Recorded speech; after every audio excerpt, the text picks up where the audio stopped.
several onboard cameras for you. This is Jeff Bodine. Started 41st spot. Jerry Nadeau, we'll be riding along with him, the First Plus Financial Ford Taurus. Michael Walton, the Citgo Ford Taurus. Kyle Petty is riding the Circuit City onboard camera tonight. Rusty Wallace, Miller Genuine Draft onboard camera. Mark Martin takes the green flag.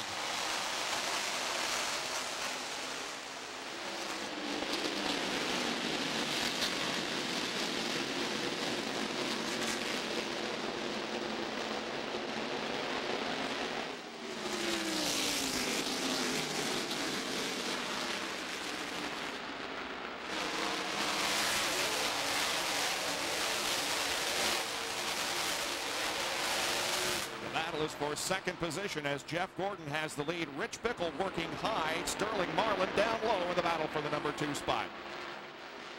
And Rich Bickle hanging very well there on the outside. And here comes Sterling Marlin for the lead. Jeff Gordon's car is not off like I thought it would be.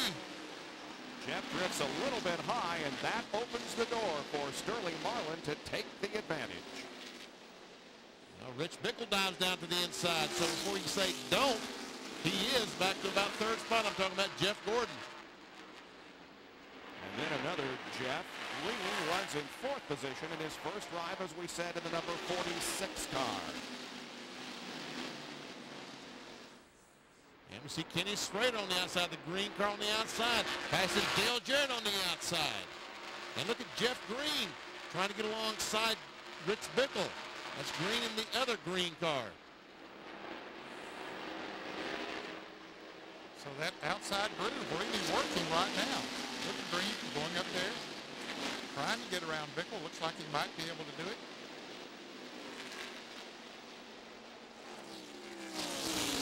Green successfully wrestles the 3rd position away from Rich Bickle. Now Ken Schrader, Dale Jarrett, and Johnny Benson run behind them, as side-by-side activity here involves Kenny Wallace in 81 and the 28 of Kenny Irwin. They're battling for the 10th and 11th spot. We see Jeff Burton, Bob, and Terry Labonte right behind them, 2 guys we were talking about in an opening of our show. This is the Square D Ford Taurus looking back at Jeff Burton trying to get on the inside of him. Well, you say, well, why would they race so hard this early in the race? The 99 inside. Hang in there, buddy. You're doing all right. They want to get as good a track position as they possibly can. And they think now's the time to do it. Taking a look at the speeds in the upper left-hand corner of your screen. Now Kenny Wallace says, okay, I couldn't do it on the outside. Burton's going to try Irwin on the inside. Let me go down and try on the inside and see what happens. But he can't get off the corner the way he needs to. Now Terry Labonte looks on the inside of him.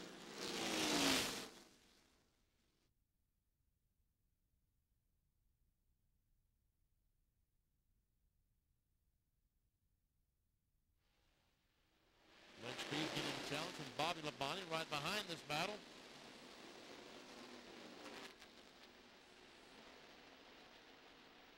Looks like Kenny is going to fall down into line and maintain his position here for a moment. Looking back now on lake speed in that Cartoon Network for Taurus. That nose looks like a cartoon, doesn't it? What is that? You told us yesterday. It's a blue car running to a pink birthday cake. In celebration of NASCAR's 50th birthday. Dick Trickle and Robert Presley are working together. Then we have Joe Nemechek and Rusty Wallace. Mark Martin and Ernie Irvin are side by side. Looking out the windshield of Mark Martin as he looks at Joe Nemechek in the Bell South car, trying to pass Rusty Wallace.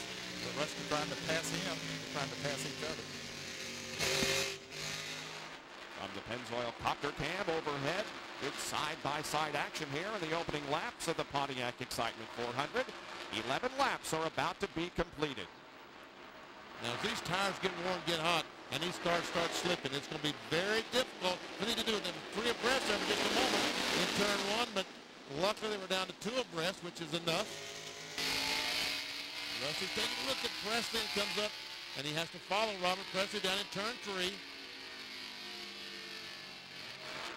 We saw Kenny Wallace getting passed by a few cars. We understand that he has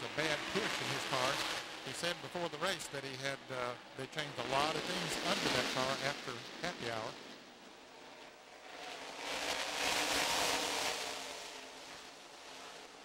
We've got about 15 cars running single file, and then back of that, we've got everybody shuffling for positions, running side by side, sometimes 3 abreast.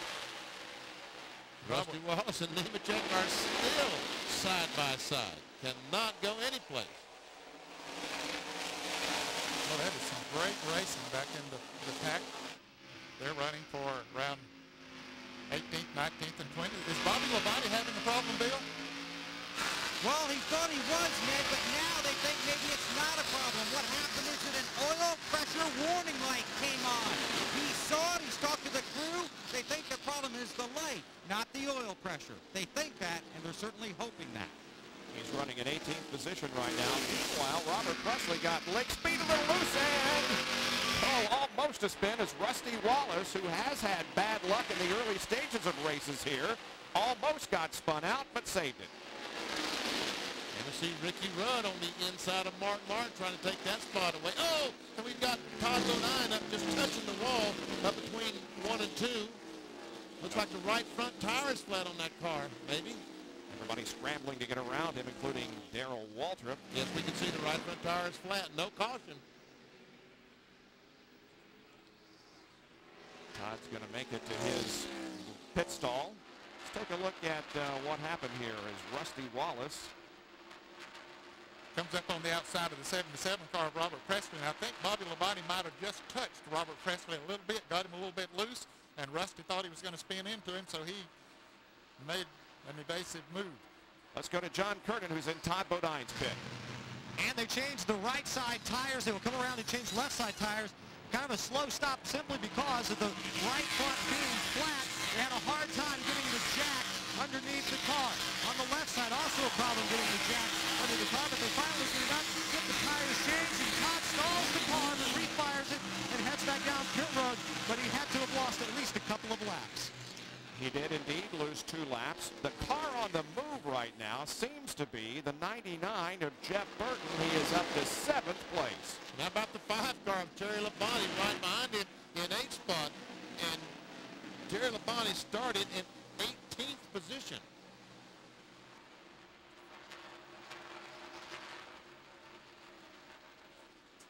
Labonte from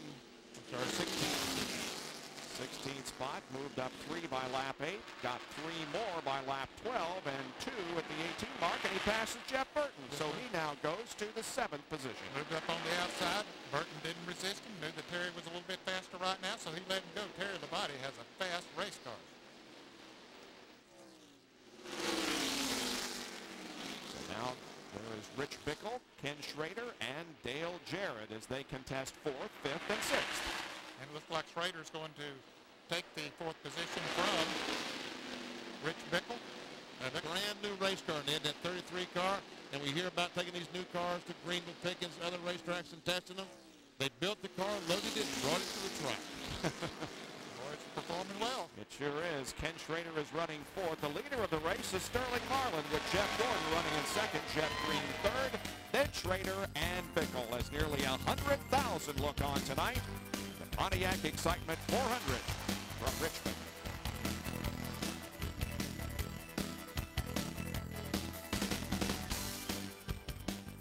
Terry Labonte finally gets the best of Bickle, it looks like, but they have rubbed together, touched each other, and finally Labonte made the pass.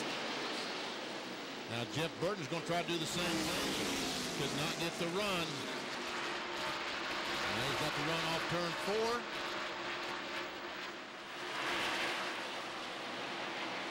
Looks like the handle has gone away a little bit on Bickle's car. Rich started in 2nd spot now and loses 7th to Jeff Burton.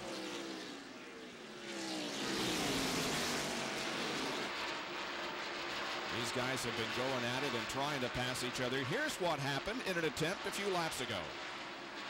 Labonte was down on the inside as they came off of turn 2, and they actually made contact, and Benny, that could cut a tire down very easily. With ease. That's probably what happened to Todd Bodine's right front tire. There's Chad Little now getting up into the mix. He's running in 9th spot and trying to take 8th away from Rich Bickle. There's Jeff Burton, and Bill Weber has an update on Jeff. Well, a little bit of bad luck, but a lot of good luck for Jeff Burton as his car was preparing the X-4 to go through inspection.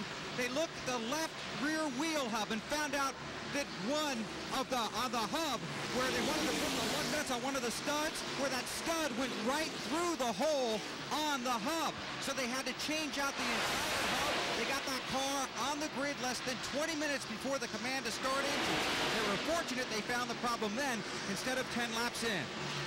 We noticed during the last half hour before the race started that several cars were late getting through inspection, including Jeff Gordon.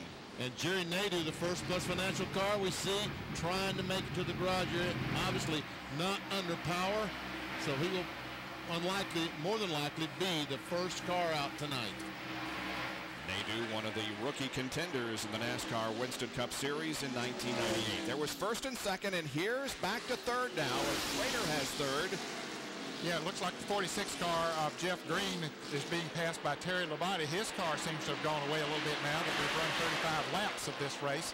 And we suspected we would see some of that happen after we ran for a while. And there's Jarrett trying to pass Schrader. And look at Terry Labonte versus Sterling Marlin. We see Marlin ran 22.749. Terry Labonte 22.591, 16/1600ths of a second faster. And in auto racing, that's an eternity, 1600ths of a second. You can't say it that fast, but it is an eternity. So now Labonte closes in on Jarrett and Schrader.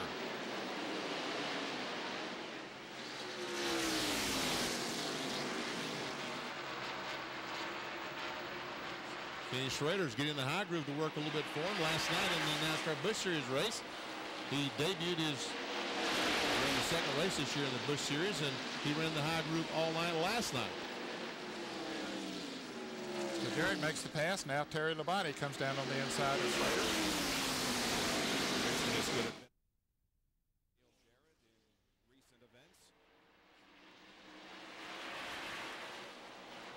John Kernan has a couple of updates. John? Jerry Nadeau just pulled his car into the garage area. They broke a rear end gear.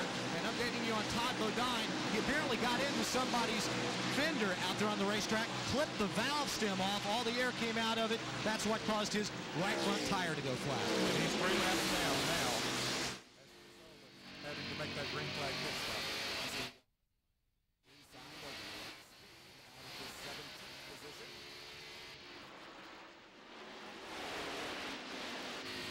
Rusty reporting that his car is very tight in the corners. He's running about less than 3/4 of a second behind Sterling Marlin. Johnny Benson moving up, trying to get to the inside of Rich Bickle, and if he does, he'll take over the 9th position. So Bickle, who started in second, now finds himself trying to hang on to a top 10. Oh, a little rough there. Goes in the corner and says, oh, just move up a little bit because I need some more room. And now Rich Bickle wisely is going to let him go, I think. Yeah, spoke too soon, I guess. Jeff Green and Chad Little are also involved in a pretty good race here. That's for 7th position. And Chad goes up, takes a spot away. While all that was going on, Terry Labonte passed Dale Jarrett for 3rd.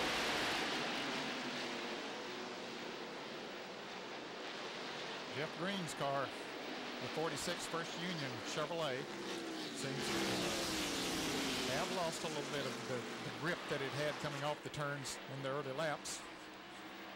Johnny Benson, after missing the Daytona 500, has put together 7 finishes of 9th or better in the past 11 races. And Bickle still seems to be a little loose there in the corner. It's really hard to tell when he goes in the corner. He goes up the racetrack like Jeff Green is, but we don't know if the car just won't turn and goes up there. That's called pushing, or if the back is trying to come around and he's just kind of chasing it back in up the racetrack.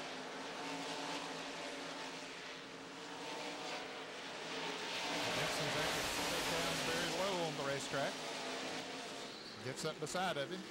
lets him know he's there. My guess is that most of these cars are starting to push or getting tight because they practiced this afternoon when it was 80 degrees, the track temperature 127, and now it's cooled off to 70 degrees. The track temperature is probably cooled off 20 degrees.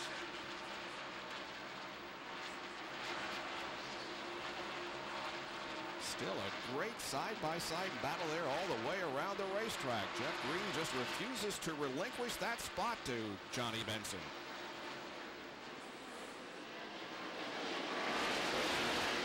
And now looks like he's going to be able to do it.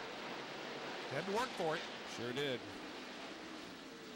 There you see 39 cars on the lead lap. A couple of cars are 1 lap down. Todd Bodine 3 laps down, and Jerry Nadeau is off the track.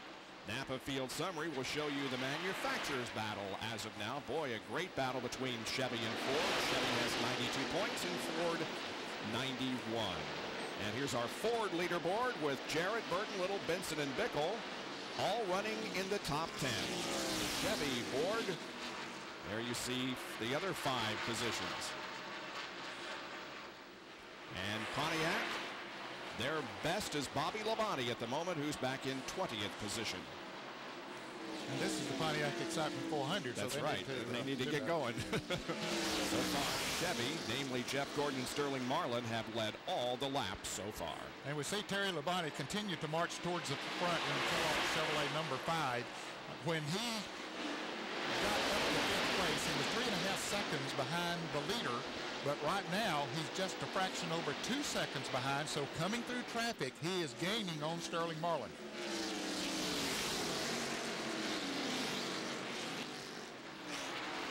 Still Sterling Marlin, however, at the front of the field. He has about a half-second advantage over Jeff Gordon as we watch some of this racing behind them. There is Sterling. 50 laps are in the books in the Pontiac Excitement 400. About a half-second lead over Jeff Gordon. Then comes Terry Labonte, Dale Jarrett, and Jeff Burton. We'll be right back with more from Richmond International.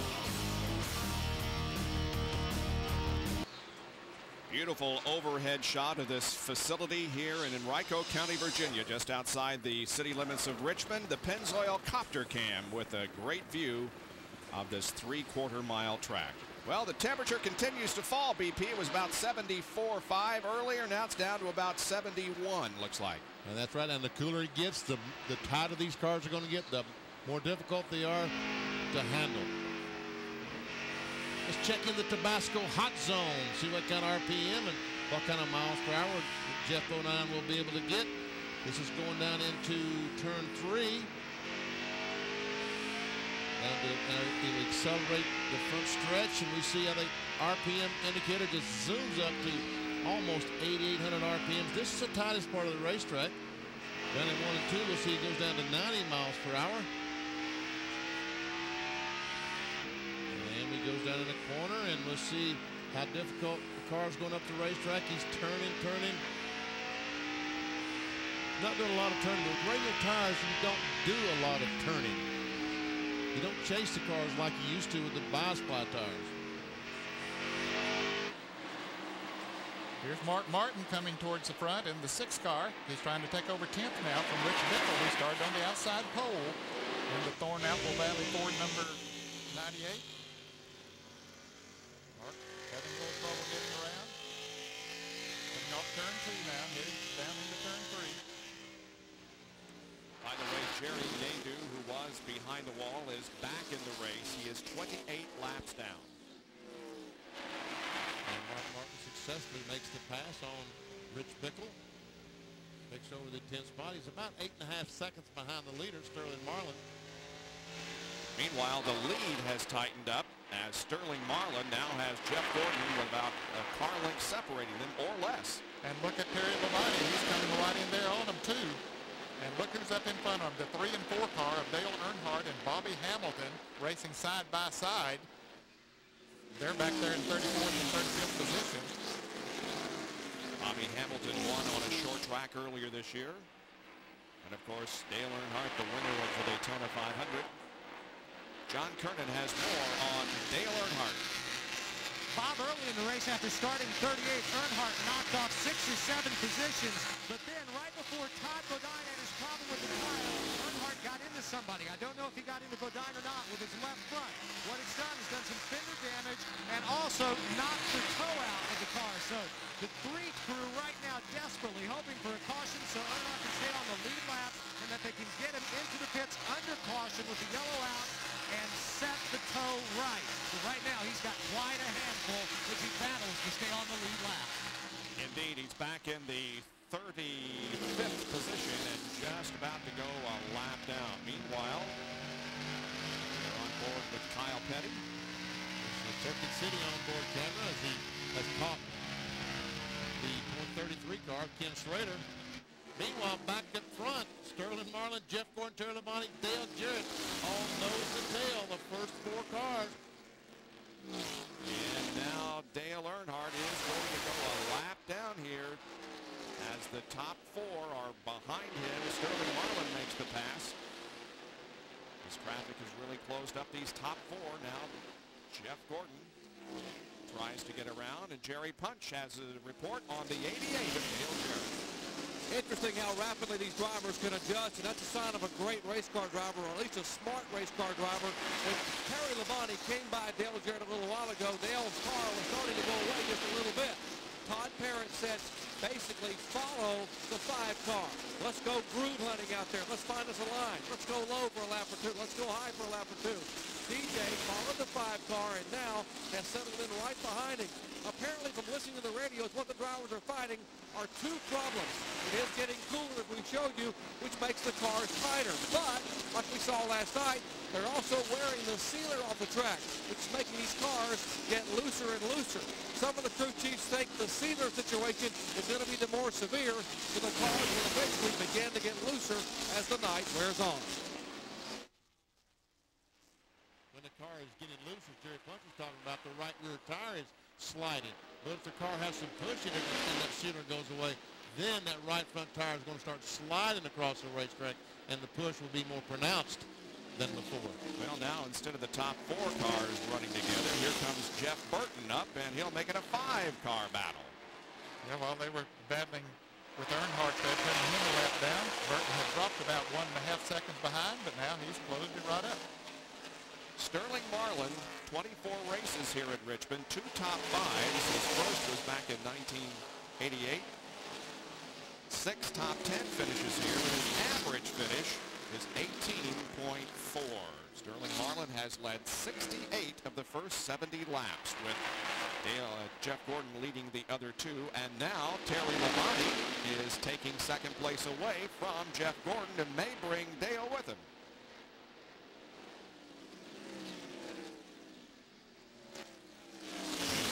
Where the 3 Hendrick racing cars are. Randy LaJoy running back in 30th position after a 28th place start.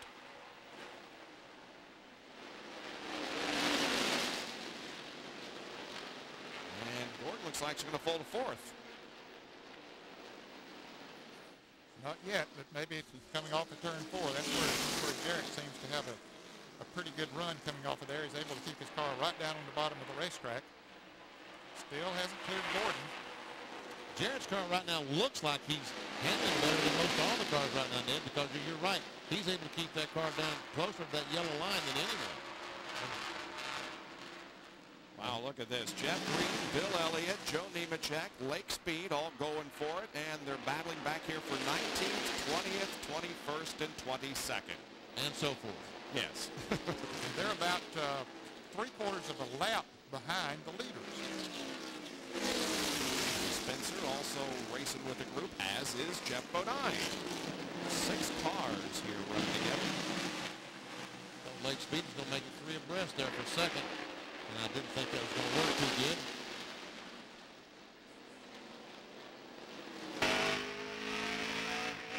Back in the Tabasco hot zone, Jeff Bodine with this contest for position up ahead of him.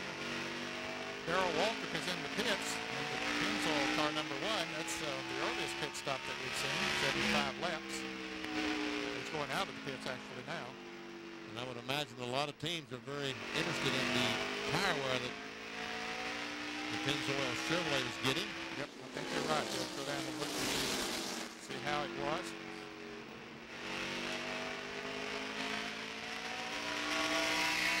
Jeff Green goes up the racetrack. Lake Speed gets by, but he opened the door for Jimmy Spencer. Jimmy said, I think I'll go on in.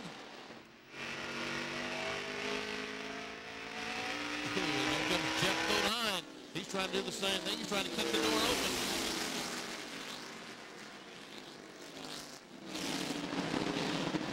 And Terry Labonte has caught Sterling Marlin.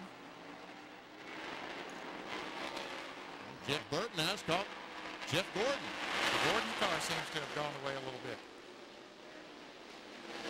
And Jeff Gordon's car was one of the last cars on the line, so they adjusted on this car right up to the last second. But what they did evidently is not working perfectly because Jeff Burton takes the spot. Jeff Burton and Jeff Gordon racing for 4th position here, and now a half a car length advantage for Jeff Burton as they race toward turn number 1 and a successful pass. So Jeff Gordon, who led the first 2 laps of this race, now falls back to 5th spot. Terry Labonte putting all kinds of heat on the leader, Sterling Marlin, and also right there behind Terry Labonte is Dale Jarrett. We'll be right back. Not only do we have a new leader, we have a new second place car also. Terry Labonte has taken the Kellogg Chevy to the front, and Dale Jarrett in the Quality Care Ford has taken second position. Here's how Terry got the lead from Sterling. Comes off turn 4 and just got on the inside and got that position and goes down in turn 1, takes the spot away.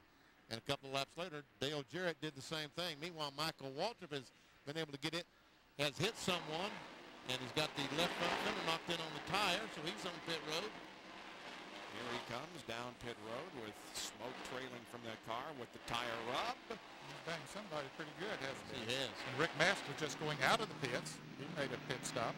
He was also smoking. Don't know whether that was from a mechanical problem or a tire rubbing, but in any case, the Sitco team is hard at work on Michael Waltrip's machine, getting it ready to go back out. John Kernan is right there. They're changing the left side tires, pulling the sheet metal away. He had gotten into, from what I could see here on the front straightaway, got into the back of the 36 car. You can see the left front of the air dam is pushed in. They pulled the sheet metal away from Michael's car, and he has gone out onto the racetrack. Now, the 75 car, Rick Mass, was leaking fluid onto the racetrack. First they thought it was water. He came into the pits. They found out, yeah, it was an oil leak, so they sent him to the garage area. I guess it was the 36. We see the damage back on the right rear portion of the bumper of that Skittles Pontiac. And he just went a lap down. And Waltrip comes out just ahead of. Well, Terry Labonte is leading for the 17th time here at Richmond International Raceway. This is his 40th race. There's Terry Labonte looking back on the leader of the race from Michael Waltrip's onboard camera. Jeff Green is going a lap down. Boy, he was up there in the top 5 about 60 laps ago. Let's take a look at what happened to Michael Waltrip. We have a replay from his onboard. Okay, he's going down the backstretch into turn 3. There's the Skittles Pontiac that we're talking about up in front of him. Oh, and Ernie gets loose and drifts up the racetrack, and I'm surprised that Michael Waltrip did not spin that 36 car when he made that contact. And the 44 car of Kyle Petty is in for a pit stop. John Kernan. And they added a couple of rounds of wedge to Kyle Petty's car. Apparently loose, trying to tighten it up. Right sides are already changed through, coming around the left side. Having a problem getting the car up on the left side with the jack. They slam the tires on, finally hitting with the gun. The one that's with the gun. And the crew is finished with their work, and Kyle goes out too. Now, a battle for the lead. Indeed, Dale Jarrett to the inside of Terry Labonte as they go down the backstretch. The slower car of Derek Copeland could play a factor here as Jarrett and Labonte go into the corner side by side and come out that way. Terry Labonte chose to go on the outside of the 30 car, but the 30 car is running in that groove. So Labonte just can't get by it. So when he left that opening, Dale Jarrett drove down there, and he's trying to take the lead. And here comes Darrell Walker. He's trying to get one of his 4 laps back. Darrell has fresh tires in his car number 1, and he's a little bit faster than the leaders right now. He is 4 laps down, trying to get back one of them here. Jeff Green, who we mentioned was lapped a few seconds ago, has come in for a pit stop. Johnny Benson and Sterling Marlin now as Benson takes the 3rd position. Kevin LePage in the 96 car. And a battle here behind the 96 car involves Gordon and Burton. Gordon goes around him into 5th. And a battle for the lead as Jarrett tries on the outside, and this time does it with ease. So put Jarrett in the lead. He becomes our 4th leader of the evening. Gordon, Labonte, and Sterling Marlin has led the most laps, 78. Terry Labonte was the points leader after 12 races last year. This year you can see he's in 6th place. John Andretti is in. John Kernan watching that pit stop. And they'll go up on the track bar, changing all 4 tires. Andretti was one of the faster cars the first practice session on Friday, but then they just more or less lost something. Were not able to get it back. A pretty good pit stop for Andretti. That was under 20 seconds, about 19 seconds. Andretti takes the STP Pontiac slowly down pit road, back into the race. Dale Jarrett is the leader now. And I tell you what, this short track program has really turned around. You see in 32 career short track races, the first 16, no wins. The last 16, 2 wins, but 10 top 5s in the last 16 races. And 11 top 10. So indeed, the Jarrett short track program is on track. Alive and well. Yes. But those guys better not look too far behind them, because Johnny Benson, folks, is coming. He's just 1 second behind the leader. And he was about 4 seconds behind him not too long ago. Benson has dropped Sterling Marlin to 4th. Jeff Gordon running in 5th position at the moment. There are the top 10. We have completed almost 1/4 of this race already. No caution so far in the Pontiac Excitement 400 from Richmond International Raceway.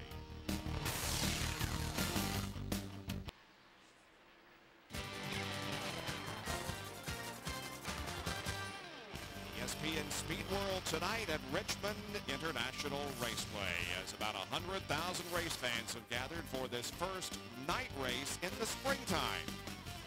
And we still have great battling going on out on the track.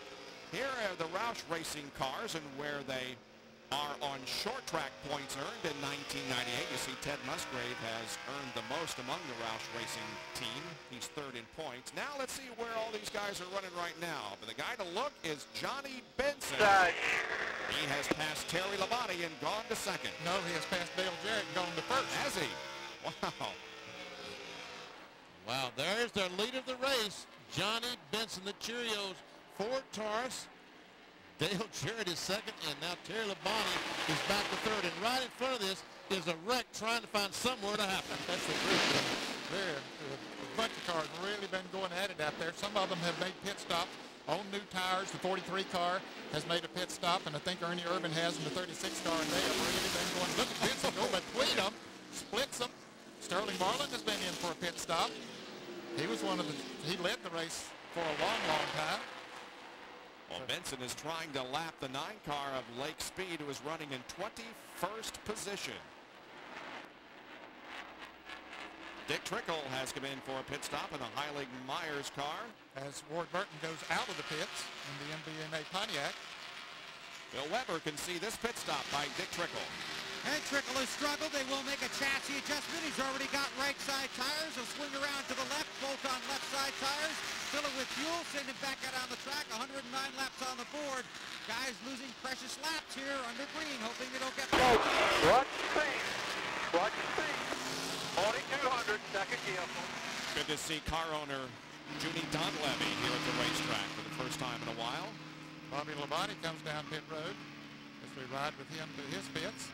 Bill Weber. And And Labonte in off the impressive run at Dover 1 week ago. He also will get right side tires. All these will be 4 tire stops. Never take a chance with 2 tires at Richmond, except maybe very late in the race.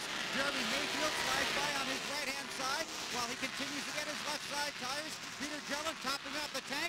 Fuel mileage could be a factor. Took a long time on the left rear. The interstate Pontiac is on its way. Jerry Pond.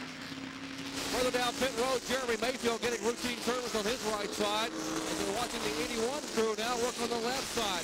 Back to the Mayfield car. Left side tires going on. Car down the right from Kenny Wallace. Back to the 12. Mayfield left side. Tires on. He is down and away. Frantic activity in the pit area, matching the great racing that we've seen on the track so far. Bill Elliott and Jeff Bodine both making their ways back out onto the racing surface. Running along with Jeff as he picks up speed and rejoins the fray. Dave Marcus coming out of the pits in the real crew Chevrolet.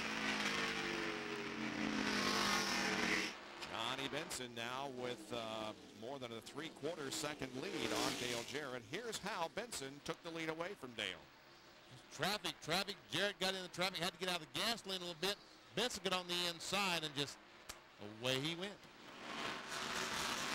Chad Little is in. Bill Weber.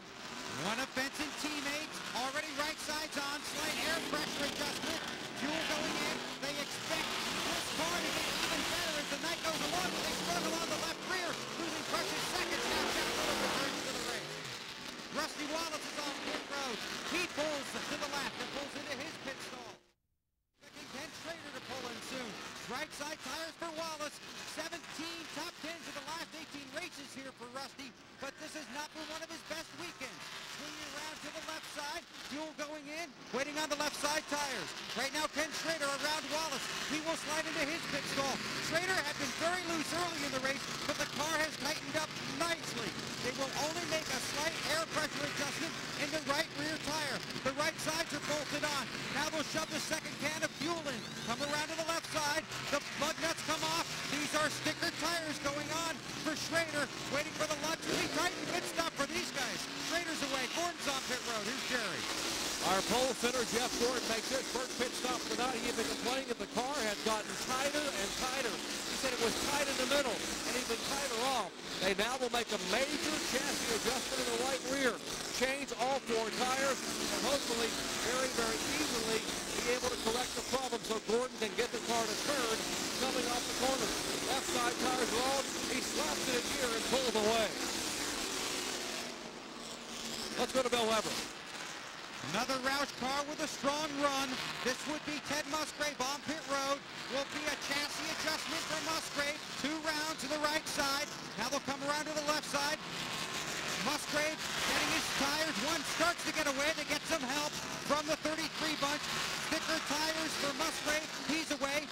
3 stalls in front of him. His teammate Jeff Burton is on pit road. Burton, of course, won the Busch race here last night, and they learned some valuable information in that race, which all the Roush guys could be using here tonight. Already got his right side tires. Now he's getting left side. Now their other Roush car, Johnny Benson, is on pit road. He was the race leader. He's in front of Jerry Pond. Right side tires on our leader's car for Johnny Benson. The car running, they made a chassis adjustment in the right rear, a slight track bar adjustment. Crew now dashing to the left side of the Cheerios Ford cars. The Steve Neal-led crew. Left front tire, left rear tire. As he gets ready to leave, here comes Dale Jarrett in the pits, and Benson and Jarrett just missed. Let's go to John Kirk. A 4-tire change for Terry Labonte, who had worked his way from 16th to the lead. They make a chassis adjustment and a car in the wall. Robert Presley, the caution is out, and the 88's caught in the pit also. The 5 car finally gets down pit road to Jerry Punch. Slide air pressure adjustment in the left rear as the caution does come out. The 77 car is stopped against the wall, just coming out of turn 4 as Jarrett gets pulled away. They made a 4-tire change. He was sitting in the pits when the caution came out. So is Mark Martin. His caution coming at a very inopportune time for a lot of drivers. But a very opportune time for most everybody else had stopped, and those cars that were caught on pit road were the last of the cars to on the lead lap to pit. So it's going to put a lot more cars back in the lead lap. And there we see the contact between Michael Waltrip and the 77 car, which caused Robert Presley to smack that wall with the right front of his car. And the first caution of the evening comes out on lap 120. There's Robert Presley. The window netting is down. He's okay.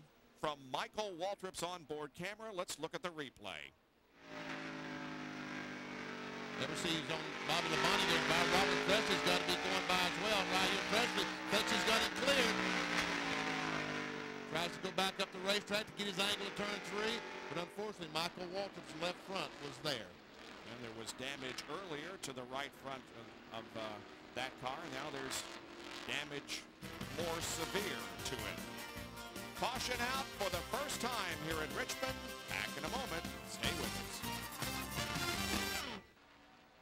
The Pontiac Excitement 400 here at Richmond is under its first caution of the evening on lap 124, and the Pennzoil copter cam is showing you the field behind the pace car. Tomorrow afternoon at 12:30 Eastern Time, 1:30 Pacific on ABC Sports.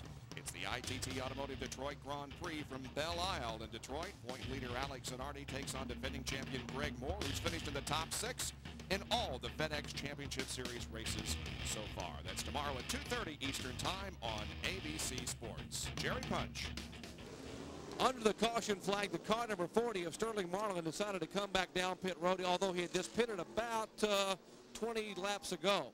And actually the reason he came in was this. He had the pit on lap 104. The other leaders came in between laps 118 and 122. He has about a 15-lap disadvantage because he's not getting that good of fuel mileage. And Tony Glover decided to make the call and bring him back down pit road. Now also a moment ago, Dale Jarrett pitted, came back in. The reason for his pit stop was because he was sitting on pit road when the caution came out and left so quickly there were only 3 lug nuts on the left rear. He said, we're not taking any chances at all. We're going to bring him back in and put the other 2 back on. Let's check in with John Kernan. Terry Labonte also pitting on the same lap, and his car was just a little bit loose into the turns, loose off, so they made a couple of adjustments, a minor air pressure adjustments on the left side, and they also added some wedge to help that car out, and the handling should tighten it up just a little bit. Michael Waltrip is back on pit road after the contact he had. They've had to tear away part of the left front fender now. The crew taping the nose to the hood. Michael likely will be in one more time, but the amazing thing about Michael is he's still on the lead lap. Bill Weber? Well, you try not to get too excited watching some of these guys from pit road, but a great night for Ken Schrader and for Chad Little. 19.1 seconds for the guys for pitting Andy Petrie's car. Of course, he owned Schrader's car. That's a nice, solid stop.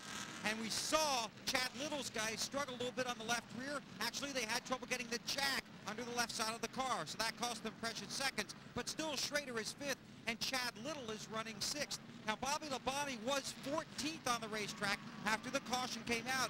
He opted to come onto pit road and get 4 fresh tires, just a handful of laps fresher than everybody else, but he's hoping that strategy will get him a little closer to the front of the field. He had a great race at Dover coming from the rear 1 week ago. We'll see how this works here tonight. Bobby Labonte tightening the belts, getting ready for the restart. Here's why we're under the current caution. Once again, the blue car on the right side of your screen, Robert Presley goes, he thinks he's clear of Michael Waltrip. He goes up the hill to get back in line, and guess what? Michael was there and turned that Jasper engine car in the wall.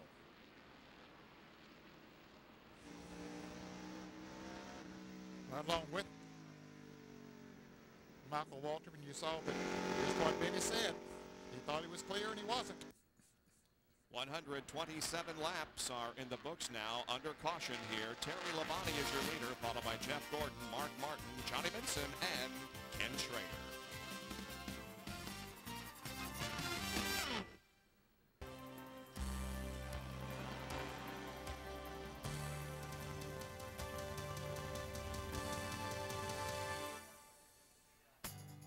No longer just a regional sport for race fans in the southeastern United States, the NASCAR Winston Cup Series has evolved into a big business, captivating the attention of race fans nationwide. In the 50th anniversary year of NASCAR, brought to you by Coca-Cola Classic, the official soft drink of NASCAR. Richmond International Raceway offers fans the intimacy of a short track and the excitement of a super speedway. Lee Petty won the first NASCAR race here in 1953. It was here in 1967 that Richard Petty would tie his father's record of 54 victories. Between the spring and fall races in 1988, track owner Paul Sawyer set out to redesign the facility and build a new one in its place. The result, one of the most modern tracks on the Winston Cup circuit. Some 83,000 seats now encircle the three-quarter-mile track.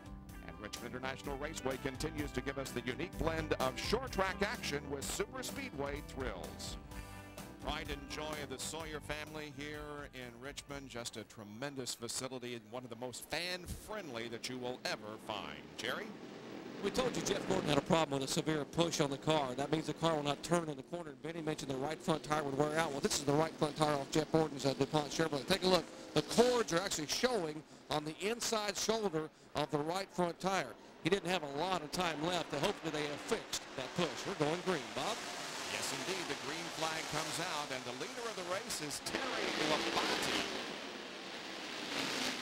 Several cars, however, ahead of him on the racetrack. And many of those are in the lead lap. They're almost a lap. Clear high, clear high. Back. And the others trying to get back on the lead lap. Mark Martin is running in second spot. Third, Jeff Gordon and Dale Jarrett. And Jeff Burton slow coming off the corner. He might have just got him out of the groove. We'll have to look at him here for a little bit and see what. I don't know. It's okay now, huh? Bobby Labonte, the food line onboard camera, watches Jeff Burton go in the corner on the outside of him, so it looks like he is back up to speed. Burton is running in 13th position. Bobby Labonte trying to take that away. Well, we understand there's no problem recorded. And Johnny Benson got on the inside of Jeff Gordon down in 1 and 2. Could not quite make the pass. We see Mark Martin, our second place car. There's third and fourth, and now Ernie Irvin trying to go by Benson on the outside. Irvin is, in fact, the car a lap down. And here comes Jeff right on the back bumper of Mark Martin. There are 23 cars on the lead lap. Brett Bodine is in the 23rd position in the car number 11, and he was about to go a lap down. You saw him in the picture there with Terry Labonte almost up beside him there a moment ago.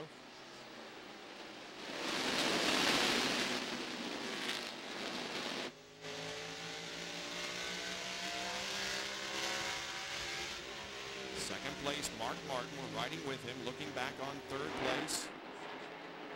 Jeff Gordon. And something is wrong with Benson. We saw him up there beside Jeff Gordon just a moment ago. He's fallen back 4 or 5 car lengths. So evidently, his car did not like that chassis adjustment they made on the pit stop. Or if they made one, possibly needed to make one. He is in a battle there with Chad Little for the 5th position, his teammate. Well, on his other long run there, it was towards the end of that long run when he was really good. And so the car might be a little bit tight. I would guess that it's too tight here right now. Well, it is on the black flag, the 98 of Rich Bickle's got something dragging there on the left rear. Yeah, it looks like there's something, Jerry. That is the overflow tank that they make them now run for the radiator overflow. It's inside the left rear fender, and actually what happened is he had some fender damage, and now the tank has come loose and was bobbing and dragging on the racetrack. As you said, Bob, NASCAR is going to black flagging and bringing him in. It really isn't creating a hazard right now, but they're hoping to stay out and maybe get a caution flag as one car, apparently the 75 car, showing a lot of smoke on the racetrack. Well, he was earlier tonight and now brings it behind the wall. Rick Mast used a provisional to get into this race here tonight. He was one of 5 drivers who had not taken a provisional this year. Now there are only 4. There's Terry Labonte. He's the leader. That's Ward Burton in car 22 right in front of him. Ward is in 20th position, now about to go a lap down. And the other 4 drivers who have not taken provisionals so far in the 1998 NASCAR Winston Cup season are Rusty Wallace, Jeff Gordon, John Andretti, and Dale Jarrett. But you can see that all of them have some rather bad starts here. Wallace, worst start was 23rd, and Jarrett's worst start was 36th. It's amazing, though, to think that only 4 drivers have not taken provisionals here as we're in 13 races again this season. If that was the end of the year, or 13 races to go, it wouldn't look, but here just after 13 races, that is amazing.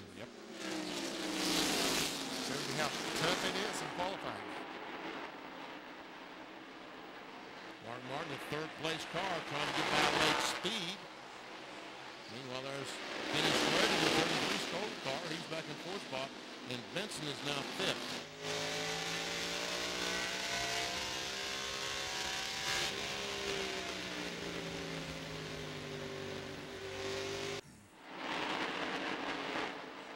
Let's check the speed at the line as they cross over.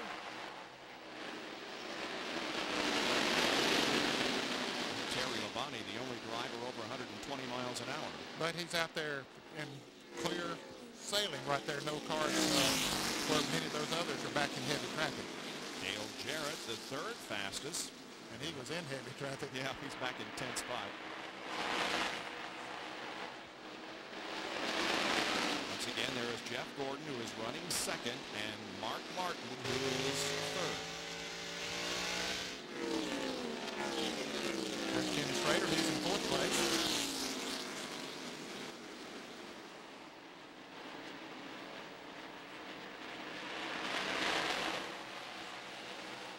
The lap cars of Blake Speed and Derek Cope, and then go back to the fifth running, Johnny Benson.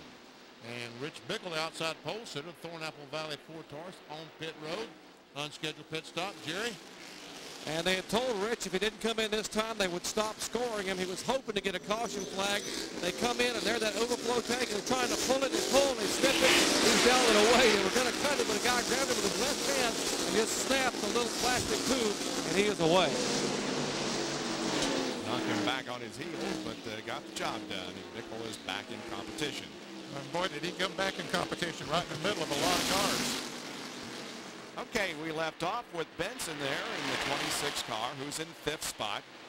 We drop back to his teammate, the John Deere car driven by Chad Little. He's having a good run in sixth position. Jeremy Mayfield, the Mobile 1 Ford Taurus, is the next car. And you'll see, is that smoking back there? Yep. Under a caution, he had contact with Dave Marcus. And that's resulted in a little bit of tire rub. Dale Jarrett's trying to go by Rusty Wallace. That fourth position would be for the 8th spot. Jarrett dropped back to 12th when he came in for those 3 lug nuts. So to put on those extra 2 lug nuts, he only had 2 on there. Or 3 on there. Needed 2 more. Kenny Irwin in the 28 car is involved in this battle also. He's running in 10th position. He made his NASCAR Winston Cup debut here last year in the fall race at Richmond. And the 40 and the 99 back behind these cars. Sterling Marlin, Jeff Burton. 2 cars who ran so well at the very beginning of this race. And Kenny Irwin is doing a great job tonight, keeping that Texas Star close to these cars. And Rusty Wallace and Jeremy Mayfield, all of a sudden looks like there's some smoke in Jeremy Mayfield's car. This guy that's second in the point standings appears to be smoking. Smoke you see there is Jimmy Spencer, but I didn't see anything. I thought I saw some smoke out of Jeremy's car, but he is losing positions. Yes, he is. That smoke still coming from Spencer's car.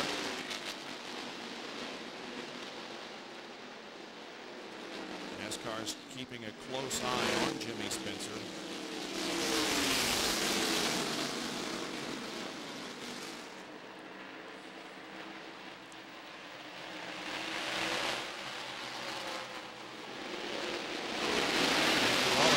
Spencer. Rusty got back by Dale Jarrett there just a lap ago.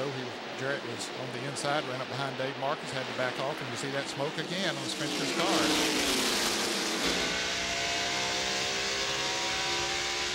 Well, Martin Senior appears to be closing in on the back bumper of Jeff Gordon.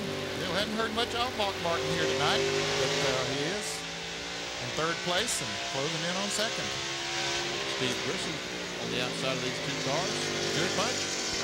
Let me show you the animal that caused that stop and go on the pits. I'm going to go for Rich Bickle. This is simply an overflow tank, and they just pulled this tube here and ripped it in half. Let me show you where it was scraping the racetrack.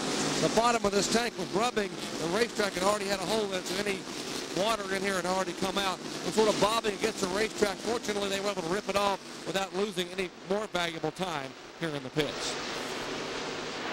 Terry Labonte has about a 1 1/3 second advantage over second place Jeff Gordon.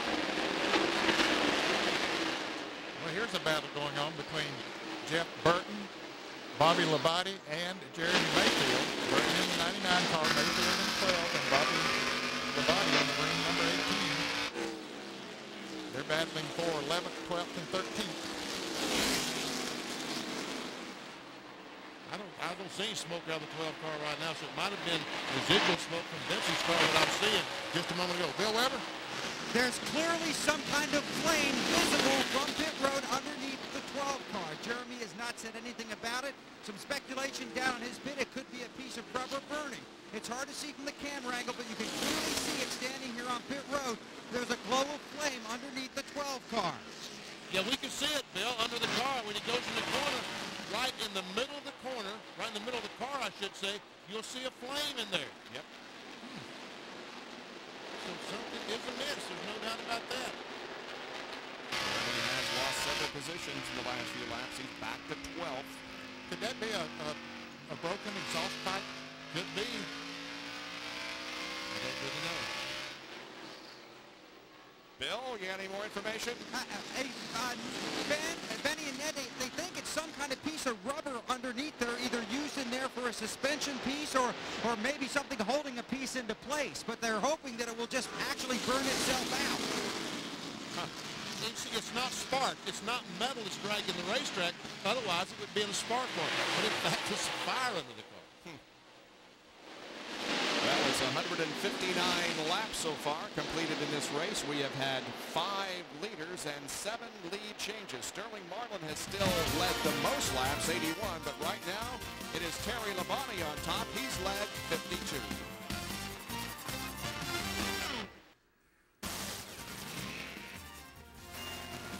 Welcome you back to Richmond International Raceway, where the Pontiac Excitement 400 is 166 laps in.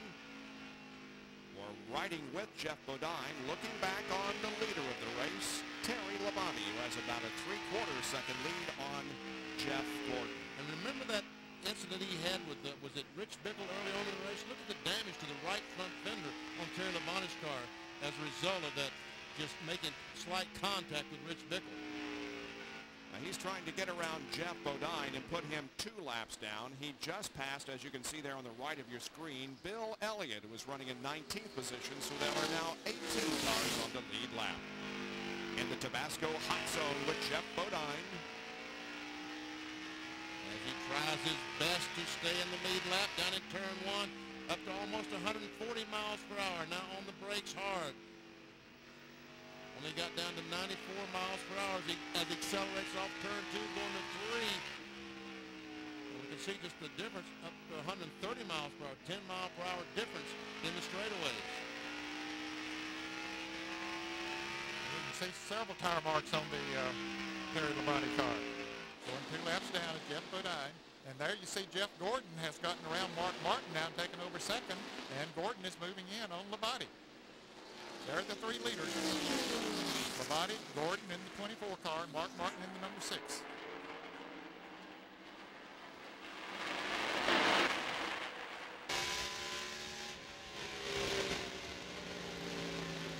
On board with Mark Martin, who has 1 win here at Richmond. He won this race in 1990. Labonte finally gets by Jeff Bodine, and Jeff Bodine's going to try to come back on the inside. Boy, Terry Labonte don't want to see that. He said, I need this clear track out here to be running.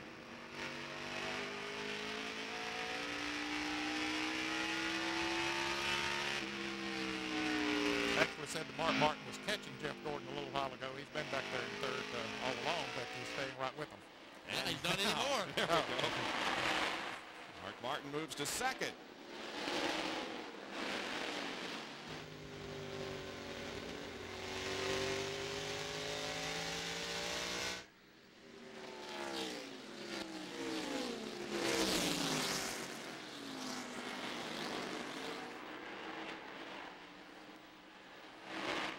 We mentioned earlier that Kevin LePage is in David Green's car tonight. John Kernan has caught up with David. And David is watching the race from the pits. David, injuring your shoulder last week at that crash at Dover. How are you? John, I feel pretty good. You know, today was a good practice for us. And team decided right there before happy hour to give me a break. So I feel good. My arm moves good. Look forward to Michigan next week. And you're also going to test next week at Daytona, right? Yeah, Monday night. David Green will definitely be back in the car at Daytona Monday night after he visits with the doctor on Monday morning to check out his shoulder with a bruise there. And you'll recall he also broke his shoulder. In fact, you can kind of see the pads from the back of his shirt where the bruise is. And he's getting some shock treatment to make it feel a little bit better. But he says he'll be ready to go next week at Michigan. Napa Field Summary is showing you the point positions as of right now. Johnny Benson is up 4 spots. He is running 5th at the moment. Bobby Hamilton and Brett Bodine have each lost some positions. The last few weeks, the points positions have been very significant. And of course, everybody is chasing that $1 million+ bonus at the end of the year. Look at Dale Jarrett's left front brake rotor. As he goes in the corner, just gets cherry red as he tries to close up on the back of Rusty Wallace. Well, he's trying to pass him on the outside as Rusty has not been able to get around Brett Bodine. Brett running the high groove. Jarrett figured, well, he's run a little bit faster, but now Rusty gets on the inside of Bodine.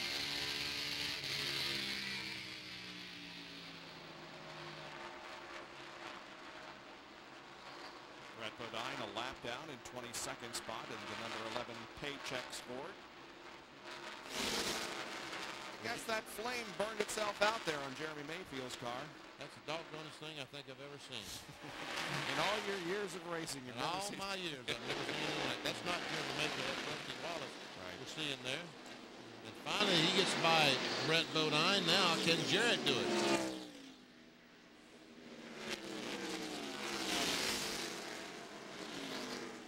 For a few laps, Jarrett and Wallace were catching Terry Labonte. They cut about a second off their lead, but now they've lost about a second and a half while they were racing with Brett Bodine here. John Kernan, what's the report on Jeremy Mayfield?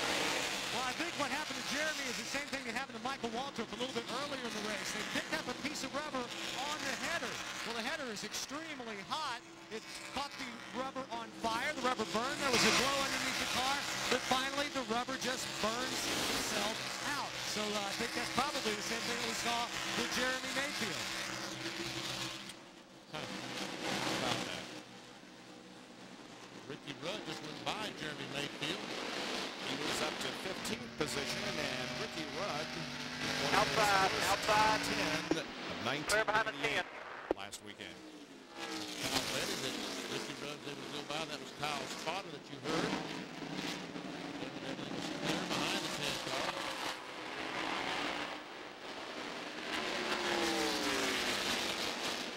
Rudd, since his win at the Brickyard 400 at Indianapolis last year, has been on a downturn, so to speak. Only 1 top 5, 3 top 10s. His average finish only at 26, but as I said, he did finish 6th last week at Dover, his first top 10 of the year. Well, we have a battle for 3rd here between Jeff Gordon and Ken Schrader.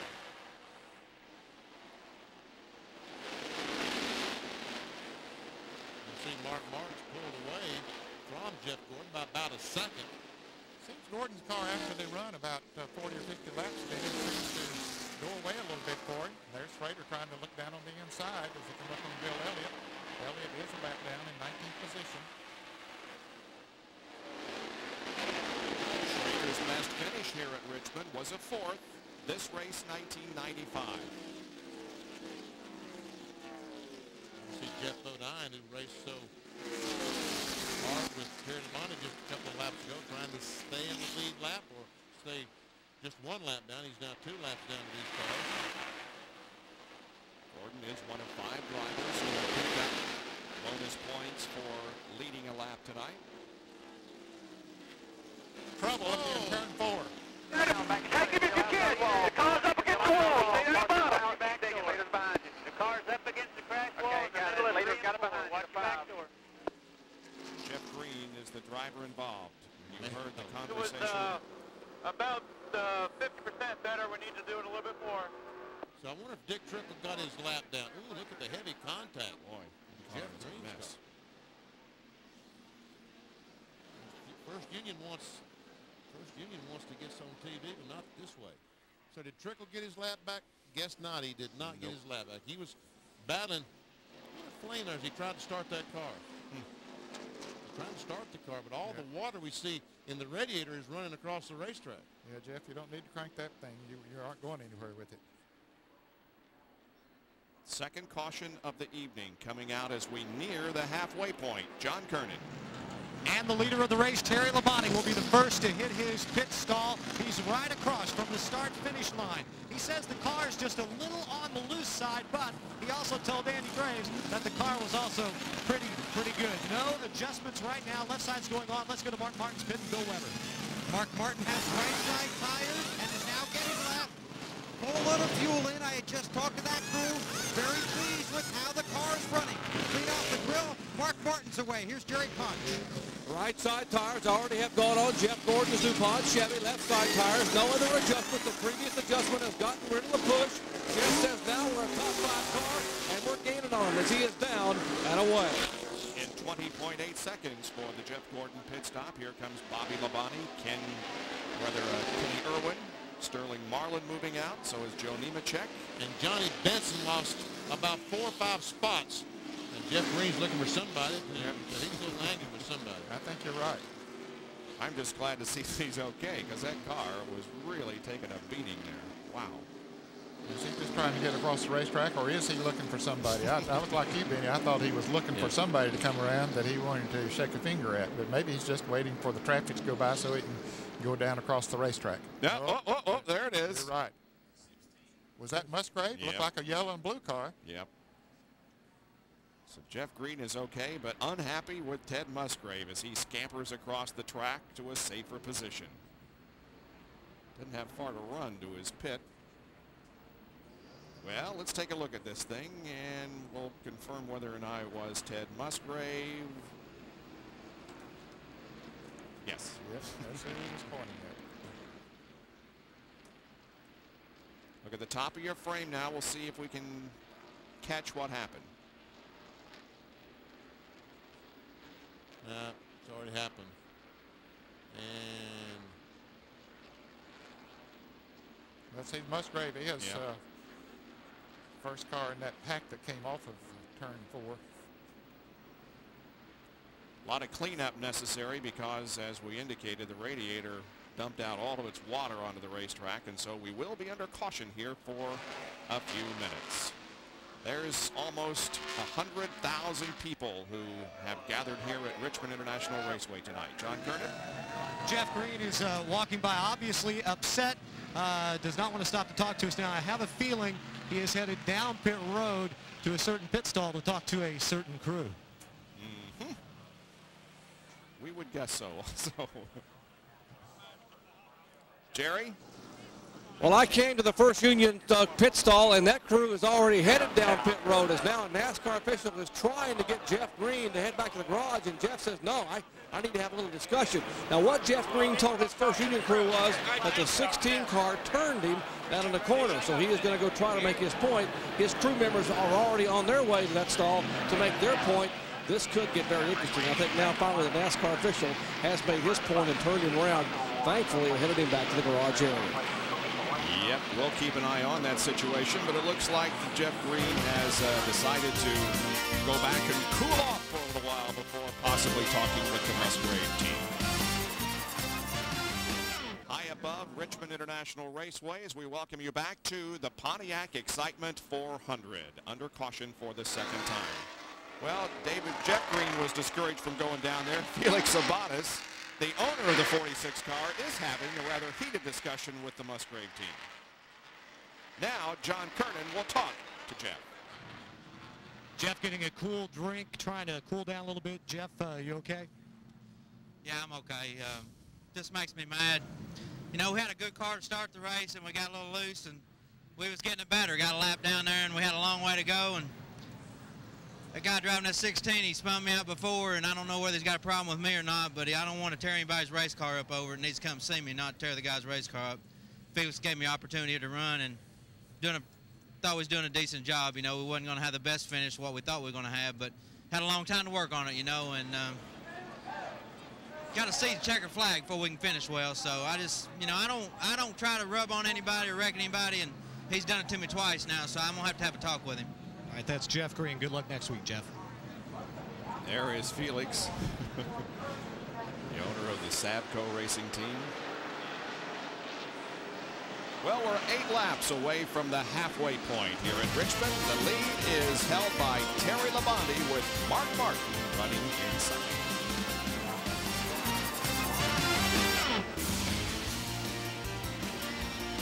ESPN Speed World welcomes you back to Richmond International Raceway and the Pontiac Excitement 400, being brought to you by Polaris All-Terrain Vehicles. Visit your nearest Polaris dealer. You've got to ride it to believe it. And by Texaco, a world of energy. Join host Reese Davis tomorrow at 10 o'clock in the morning Eastern Time for RPM Today. A preview of the ITT Automotive Detroit Grand Prix, a preview of the Grand Prix of Canada, results from the 24 Hours of Le Mans, Pep Boys IRL race in Texas, and every other thing that's going on in the world of motorsports. That's at 10 o'clock tomorrow morning Eastern Time on The Deuce. Well, let's take a look at the pit stop summary. The top 4 stayed the same, but Johnny Benson lost 11 positions, falling from 5th to 16th. As we ride along with Mark Martin, when he made his pit stop just a moment ago, there was somebody down there trying to...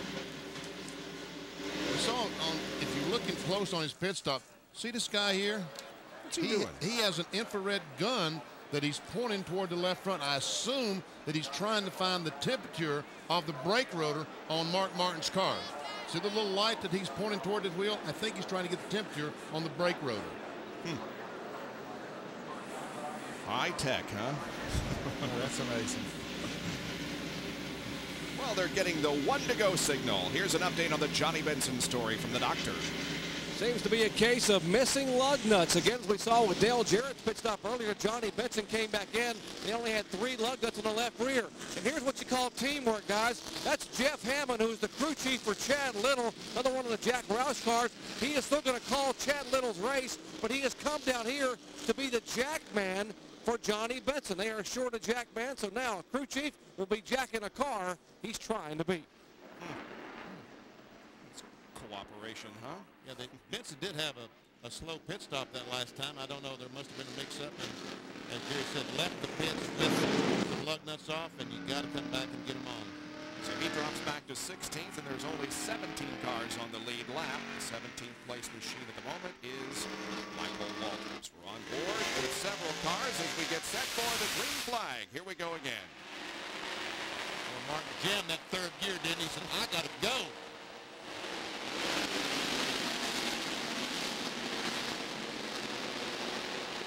And once again, Dick Triple jumps out in front of the leader, Terry Labonte.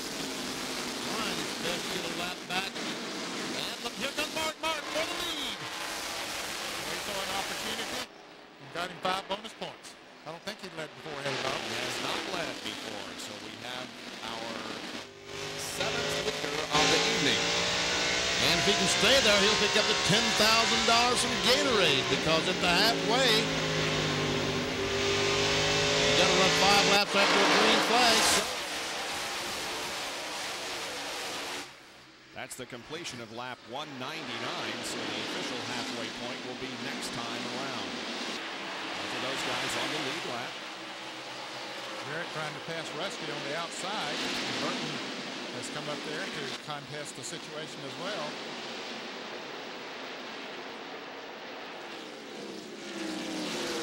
First time by is the Gatorade $10,000, and it looks like it's going to be Mark Martin. Yeah, he's got himself a comfortable lead there. But the leader at the halfway point in the first 12 races of the year has gone on to win only 4 times. 76 Challenge money is worth $15,200 tonight to the pole sitter, Jeff Gordon, if he can pull off a victory. And they're be what, about $20,000 or $30,000 from Winston as well. If he could win, because he was the points leader coming in, and of course he would be the points leader going out. Here's our Napa field summary again, showing you the manufacturer's battle and the laps that each has led. And a pretty good rookie battle going on, and Kevin LePage, of course, did not want to sit out tonight's race. And they're three abreast. This Rusty driver's been picking on the inside, and we got three abreast.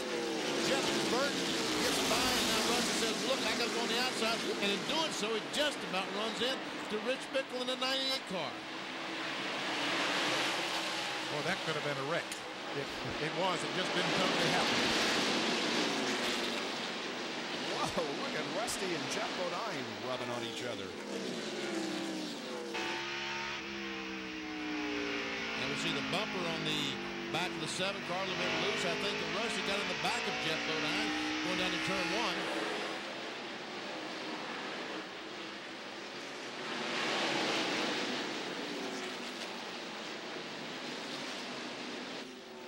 Boys are not quite as calm as they were 200 laps ago, are they, Dan? No, they're getting real racing here.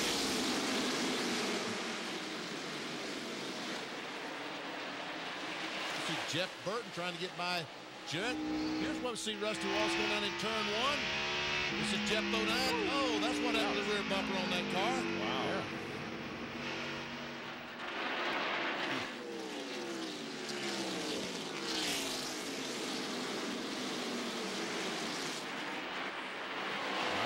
Terry Labonte and Jeff Gordon running first, second, and third. We're going to check the speed of these cars 2 laps before the pit stop and 2 laps after the pit stop. Before the pit, they were running 23.69, 113, almost 114 miles per hour. You see, after they put on the tires, they picked up almost exactly 1 full second, or 5 miles per hour. John Kernan. Well, Benny, you remember earlier, Dr. Jerry punched on this tire off Jeff Gordon's car that was worn down where you could see the cords. Well, I checked in with his teammate, Terry Labonte's crew chief, Andy Graves. Andy says the first stop, 120 laps on those tires. The tires look great. It showed very, very little wear. Could not see the cords. So Labonte is good to go. Right now, he's just kind of taking it easy because Mark Martin apparently wanted to lead some laps. So Terry's taking it easy, trying to save his tires, trying to go another 120 laps on this run. Labonte was fastest that last lap, just a little bit quicker than Mark Martin and Jeff Gordon. And once again, Dick Trickle jumps out and stays there. He's able to stay there for 15, 20 laps. And that time, Jeff Gordon was the quickest car, and Chad Little was the second quickest at over 120 miles per hour. So the John Deere car has been good this entire week. It's qualified well and has run good the entire 200 laps. He's coming up on Ken Schrader there now, who's running in 4th place. His best finish here at Richmond was 16th in 1991. And Chad Little and his crew struggled when they came to the fall race here at Richmond a year ago. They talked about coming to test here this year, and Chad actually talked them out of it, saying, we're going to be okay. We won't go test. They struggled a little bit here Friday, but then he knocked out a great qualifying lap. And tonight, that car is truly set up for long runs and for the changing conditions of the racetrack. They weren't so sure how good they were going to be early, but they are extremely confident they're going to be among the cars to beat late. So far, Chad Little is having an excellent evening, and they clearly expect it to get better for the John Deere Ford. There's the leader, Mark Martin, with about a 0.6 of a second advantage over Terry Labonte. We look back on Terry. There's the interval between first and second. The top 10 has Gordon in third, then Schrader, Chad Little running fifth. Dale Jarrett, Jeff Burton, Rusty Wallace, Bobby Labonte, and Kenny Irwin are the second 5 at the lap 2:14. Back at the Pontiac Excitement 400 and in Rico County, Virginia, just outside the city limits of Richmond. It's Richmond International Raceway, however, and the overhead shot courtesy of the Pennzoil Copter Cam. Mark Martin continues to lead. And that car directly in front of Mark Martin is Dick Trickle. Now Trickle goes up the racetrack. Mark Martin is trying his best to get on the inside because he knows that Trickle's holding him up. Meanwhile, here comes Dale Jarrett trying to take over 5th spot. And Chad Little goes by on the outside, or tries to, and does. Take a look at the Bud race recap. The leader is Mark Martin. He's led 25 of the first 222 laps. We've had 10 lead changes, 2 caution periods, and the average speed is up to a little over 100 miles an hour. Here are the lap leaders, the drivers that have picked up 5 bonus points. Terry Labonte has now led the most laps, with Marlon, Martin, Jarrett, and Benson also having led a lap, in addition to Jeff Gordon and Michael Waltrip. And we have 1 car, Robert Presley, off the track, and we have 2 out of the race, namely Jeff Green and Rick Mast. And I think that Steve Grissom just fell out of the race. He's very slow down the backstretch, slow down the front stretch, and there he's going down the back. And yeah, baby, clear. Looks like some stuff falling off of that car too, Denny. yeah, we see John Kernan. Well, this last time by, it came down the front stretch. I could see smoke spitting out the back and maybe a little bit of metal, too. What I'm hearing, what we're hearing on the radio is Steve thinking that he has broken the rear end gear. So he's going to go into the garage area.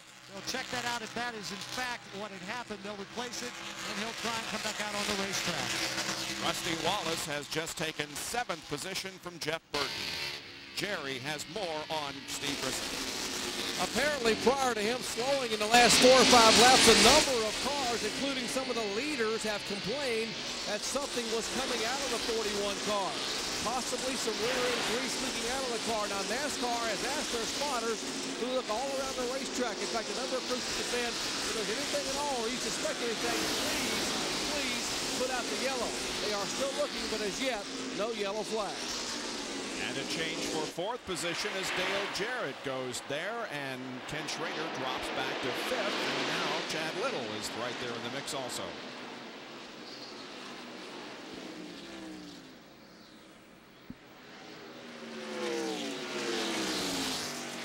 Mark Martin is still the leader. There he is. We see Terry Labonte now, and he's still trying to get by Dick Trickle. It's going to take this an all night up. Yeah. Should have packed his lunch. Trickle is in 18th, finally goes a lap down. 17 cars now on the lead lap. Riding with Mark Martin, who has 13 top 10s in 24 races here at Richmond, but finished 13th and 25th in the 2 respective races in 1997.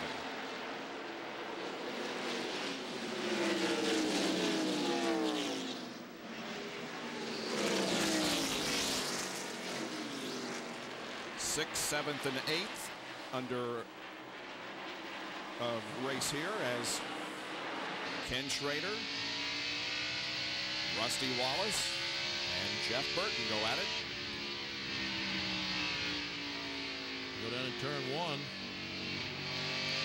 Boy, these cars are just so doggone close. They all run about the same speed. It's so difficult to pass. And we see the groove is moving up. Johnny Benson is about the only guy that can really run right on the bottom of the racetrack. He's still back there in 16th position. Benson is after running in the top 5 for much of the first half. Hasn't moved up a great deal from that pit stop, has he? No, he hasn't. Here's Rusty trying to move around Ken Schrader. You see Jeff Burton up there on the high side of the racetrack. Burton dropping back a little bit. Rusty couldn't make the pass that time. Look how much higher these guys are running. Evidently, they've worn that sealer off the bottom of the racetrack, and it's slippery down there, and they're moving up the racetrack trying to find some kind of grip. Mark Martin and Terry Labonte look very comfortable at the moment in 1st and 2nd position as 233 of the 400 laps have been completed here in the Pontiac Excitement 400. Stay with us. We'll be right back. Tomorrow on ESPN Sunday Night Baseball, the Stars will be out for this interleague matchup with Mike Piazza and Ray Ordonez. Leads the Mets into Fenway Park to battle move on to the Red Sox. The Mets and Red Sox on ESPN Sunday Night Baseball tomorrow. What do you think of interleague baseball play, VP? Well, they race Fords and Chevrolets. Why not have American League and National League? Well, it gives you a little bit of a preview of what the World Series could be about, too. And we understand that Mike Piazza was recently hit by a pitch and will probably not be in that game tomorrow night, so that's even more reason to watch.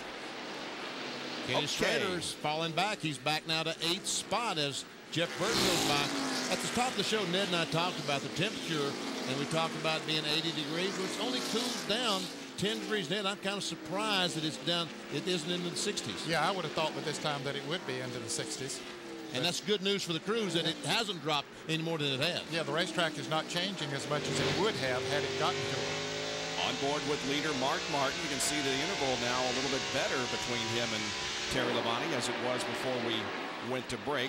67 hundredths of a second exactly between the two. You can see how much that is right there on the racetrack. You see a run down up to the left-hand corner. 158 laps to go. Rusty Wallace now. Rusty's turning some good laps out there right now. And in fact, the last several laps, he's run faster than anybody. Coming up on the Chad Little car. Now, the last time around, Mark Martin ran the fastest lap, but Rusty has been consistently turning some good laps. And you can see one reason that Rusty slowed down because he ran across Chad Little and trying to go 5. He could be running about the same speed as Chad Little for a little bit. Darrell Walton makes an unscheduled pit stop down in turn 4. There's old Mark Martin, the Valvoline Ford. Out front, we'll ride along with him. Go over to the gauges. We see his tachometer. That's 7,000, 8,000, almost 9,000 RPMs. All the gauges clustered together. Let's take a little closer look on the gauges. Oh, wow, look at the tach. Wow. Is he going to turn 9,000 net? Oh, no. Over 8,000. Yep, got 82, 8,300. Well, that's down the back stretch. He's going to turn more down the front stretch because it's longer. Well, maybe not this time. He's coming off on the inside of Ernie Irvin. 8,500? Yeah. Wow. And I believe he would have gone even more than that had he not been on the inside of Ernie Irvin, which probably took a few RPMs away from him. If he gets by Ernie this time, we'll check it, but he's still not able to clear. Ernie Irvin not able to come off. Ooh, there's Dave Marcus on the inside. Well, still got up there to about 87. Yeah. But Ned's right. If he can clear Ernie and come off turn 4 and go right up to the outside retaining wall. Now Mark clearing the 36 car. This is the 81 car of Kenny Wallace. We're going the Tabasco hot zone, and we'll see what kind of RPMs he turns. All clear. It's down the back stretch. He will not turn as many. 8,700. Down in turn 3. Drift up the racetrack. This is Square D. Ford Taurus that we're riding along with. No, I saw 9,400, but 90 and the 9,800 is too much. But he is turning 9,000 RPMs down that front stretch. And he's got something on the windshield. There's fluid of some kind on the windshield. Is it raining? No, I don't think so. Is that plastic tearaway stuff that they got, Benny, and maybe there's some air bubbles there? Good point. Good point. Bill Weber? Yeah, a similar situation does exist for Jeremy Mayfield when the 41 was having its problem leaking grease from the rear end. It's all over the windshield of Jeremy Mayfield's car. In fact, I'm told by his crew he can barely see. Well, Mayfield has that plastic film, that plastic covering on his windshield. When he pits next time, they'll tear that out and he'll have much better vision. But it's certainly handicapping him at this point right now.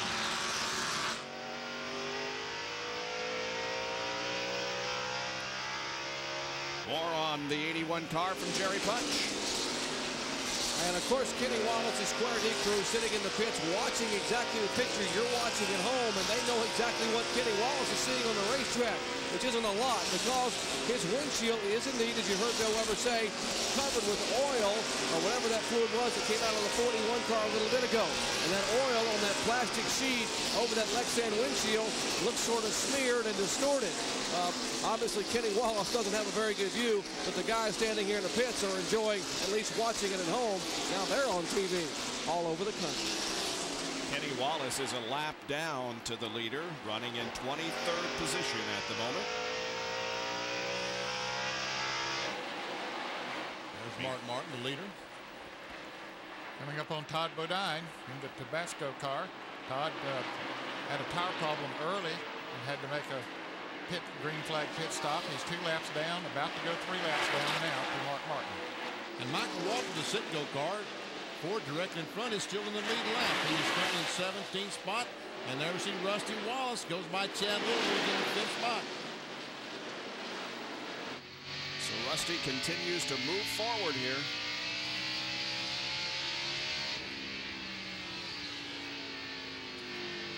Rusty started back in 22nd position. Now here comes Jeff Burton up to challenge Chad Little. Chad's car was running so good after that last pit stop, but now it seems to be going away a little bit for him. So that drops him back to the 7th position. Jeff Burton moves up to 6th.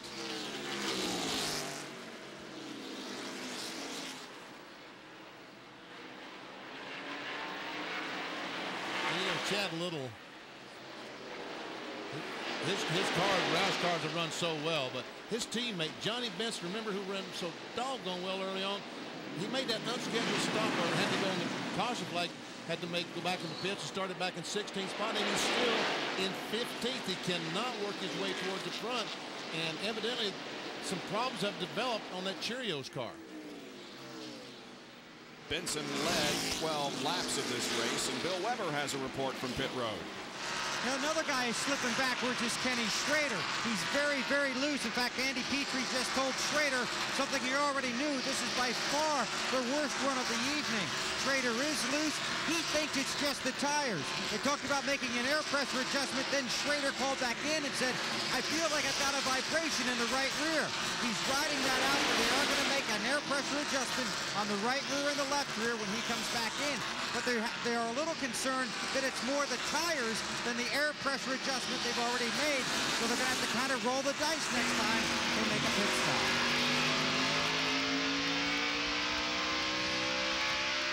The lead is tightening up. Meanwhile, as Terry Labonte closes in on Mark Martin, now brings the interval down to less than a car length as they once again lap Dale Earnhardt, and he goes 2 laps down in 28th position. Not so fast, sir, man. He ain't 2 laps down yet. And here comes Dale Jarrett trying to get by Jeff Gordon. That's a battle for the 3rd spot, and Jarrett has it. Now back to the lead as Labonte tries to go by on the outside. Mark Martin has Bill Elliott and Dale Earnhardt both trying to stay in the lead lap.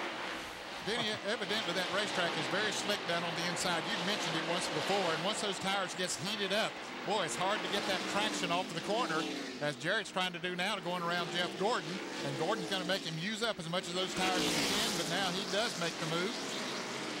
Jarrett moves to 3rd, Jeff Gordon back to 4th position. And Mark Martin is still trying his best to get by Dale Earnhardt on the bottom of the racetrack. The top right now, I think, is the place to go, and Earnhardt knows that. He's going to make these guys lap him on the bottom. And a lot of traffic up ahead of Earnhardt and Mark Martin. Now, Jeff Green, the 96, Jeff Green. Kevin LePage. Kevin LePage, thank you very much, Bob. Right now, I think he's probably slower than Earnhardt. He might impede Earnhardt's progress on the outside.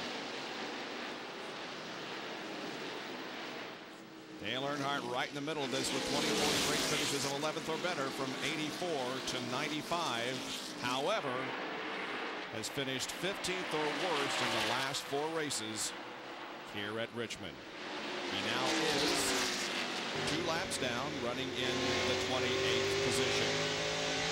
Mark Martin leads Terry Labonte, Dale Jarrett, Jeff Gordon, and Rusty Wallace with 264 laps complete.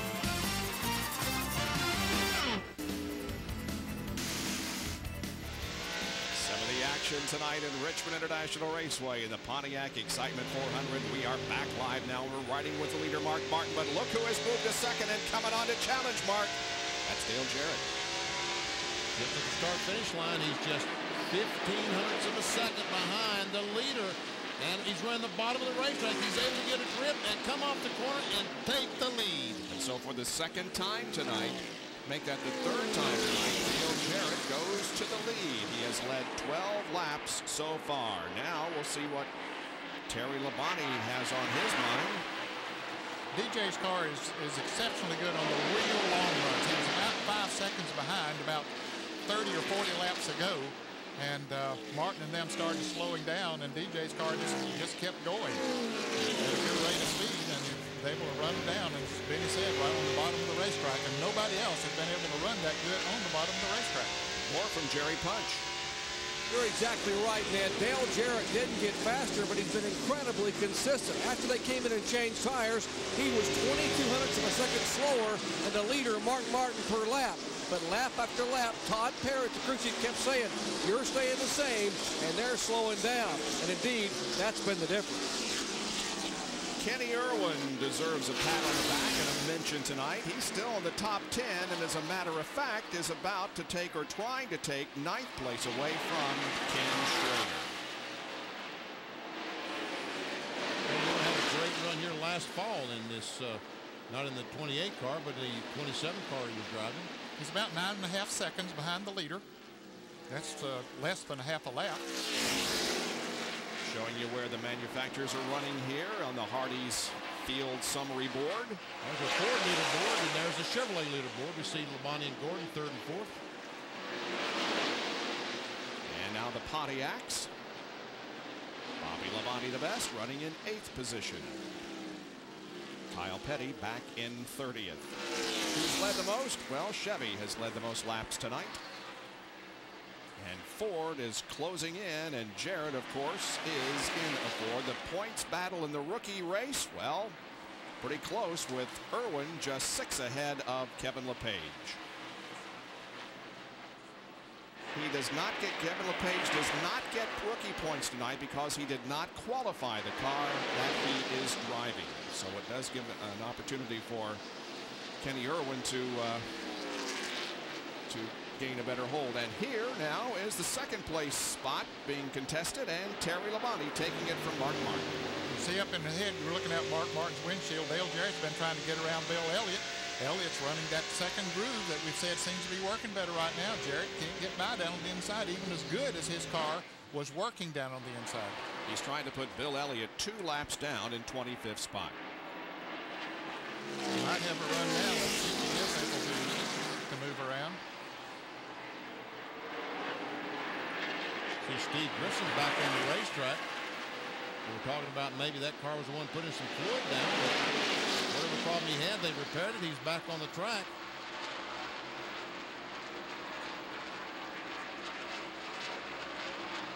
Let's jump inside the car of Michael Walter, who is running in the 18th position, actually outside the car, looking back on him. Here comes Bobby Labonte on his. Look at that head.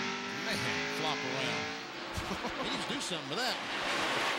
How can he keep his vision with his head bouncing around that mouth? He does not have a shoulder strap. You see around his left arm, there's not a strap going up his helmet.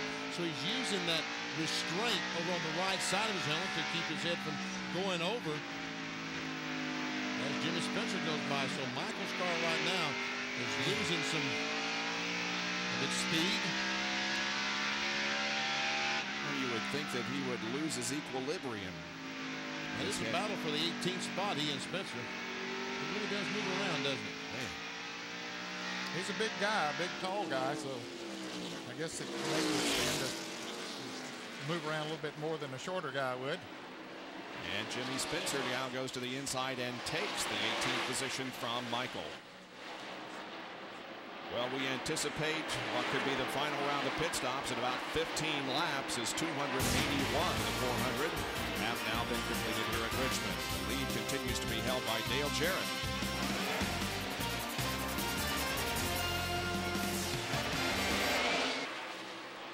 From high above Richmond International Raceway, we welcome you back to the Pontiac Excitement 400. The Pennzoil Copter Cam is providing these shots from high above the racetrack.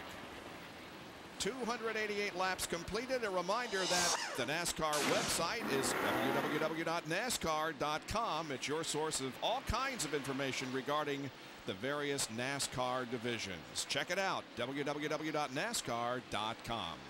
Well, a battle on the racetrack. 7th position, Bobby Labonte just took it away from Chad Little.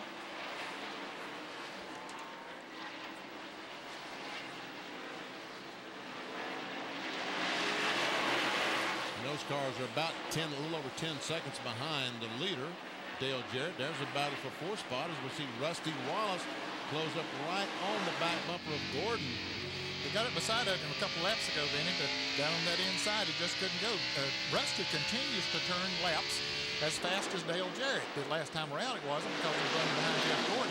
But when he's out in the open, he really runs good. Now he's going to try that inside again, but he just can't get the traction off the corner. You see Gordon pull away as he come off of the corner.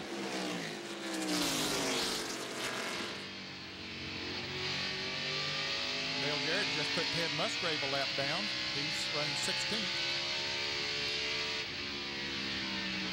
The last car on the lead lap is Jeremy Mayfield now as we ride with his teammate Rusty Wallace, still trying to get to the inside of Jeff Gordon.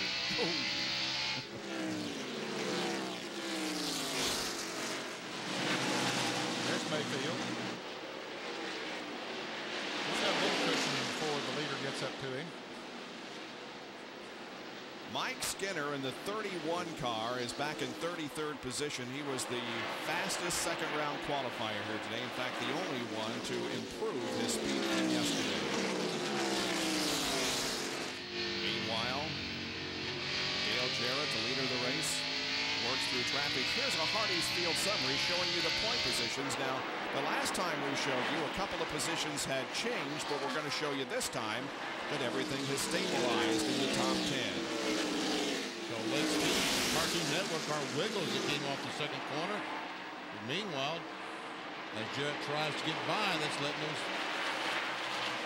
And Rusty once again trying Jeff Gordon, gets alongside, but Gordon has some momentum and that acceleration off the corner. This time, Rusty's going in the corner and let him drift up the racetrack. Can he get the spot? I don't think so.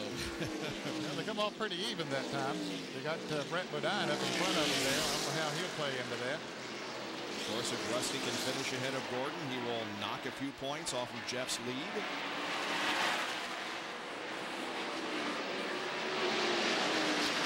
Rusty Wallace with 6 wins at this facility, tied with Darrell Walter for most wins among the active drivers. Rusty has 14 top 5s and 17 top 10s and an average finish of an unbelievable 5.5. He's going to try to help that average now as he goes into 4th spot. Or tries to go in 4th spot. He has Brett Bodine there. That will help him take that spot away from Gordon. Now Kenny Irwin and Chad Little battle for the 8th spot. Irwin just keeps inching up towards the front. And he was out of the top 10, and now has made his way up into the top 10 as Rich Bickle comes down pit road. So he's John Andretti. Dick Cooper sitting on pit road, changing 4 cars. He leads now. So some of the cars already making pit stops now with 103 laps to go. Kenny Irwin has moved up 3 positions from where he started, but is down 4 from the highest that he has run in this race. He was as high as 4th earlier. Jerry Punch. As you're watching the Rich Bickle pit stop, there may be a problem developing with Jeff Gordon. He radioed in as Bickle leaves pit road. Gordon says we may have a cut right rear tire. He was trying to come into the pits there, I believe. He was slowed down, and Brett Bodine didn't know that, and he was trying to go by him, or he didn't know what was going on. And so Gordon definitely is slowed. He needs to get to the inside of the racetrack right now as he goes down the backstretch if he's going in the pits. No, he's still not going in the pits because Nadeau is going in the pits. And we'll see some damage to the left front fender where he made contact with Brett Bodine as Jeremy Mayfield brings his car down pit road. See Evernham talking to Gordon, trying to find out what's going on. There's Jeremy making his way down to his pit stall. We are 300 laps now into this race, 100 to go. 4,200 RPMs in second gear is what Ray Evernham just reminded Jeff Gordon as he comes down pit road. He also told the crew, we have got to pull the left front fender away from the tire where there was contact with the 11 car. Final pit stop for the night for Jeff Gordon, the DuPont Chevrolet. They will change 4 tires, clean the front grill. Now left side tire is going on. One member is going to come over and pull that left front fender away. They jack in the car. Ray Evernham talking to the crew. Hold, hold, hold. He is down and away. All of that in 18 seconds. A good pit stop by the Rainbow Warriors. And we have Jeff Burton now in for his what could be final pit stop. Right side's on. Car going around to the left. Bill Schrader's in. Bill Weber, Schrader's in. Last regularly scheduled stop for him. Air pressure adjustment to try and help tighten up the car. Schrader has been very, very loose. The 99 returns to the track. Now the 33 is on its way. Chad Little has pulled on to pit road. He was running 7th when he came into the pits. They're cleaning the windshield. They do make a chassis adjustment on the John Deere Ford. He's got his right side tires on. Remember, they had a slow stop on the left rear. They're trying to pick up the pace there. Johnny Benson is also on pit road. There's a loose tire down there. Jerry Punch. Final pit stop for the Cheerios Ford crew. They have changed right side tires. Now left side tires going on the car number 26. Likewise, the car number 28 also in the pits getting service for the Hamilton Ford. Now they stamp around to the left side for Kenny Irwin. His final pit stop. Irwin, who finished 8th here last fall, driving the 27 car. Left front tire, left rear tire. Now he is down, headed for pit for turn 1. Had some trouble on the left front of the 28 car that time during the pit stop. Other cars coming down pit road. Michael Waltrip, Ricky Rudd. And here goes Jeff Gordon with those fresh tires as he goes by the leader. Bobby Labonte is in. Mark Martin is coming in. Interstate Batteries team on the right side, now scampering over to the left side.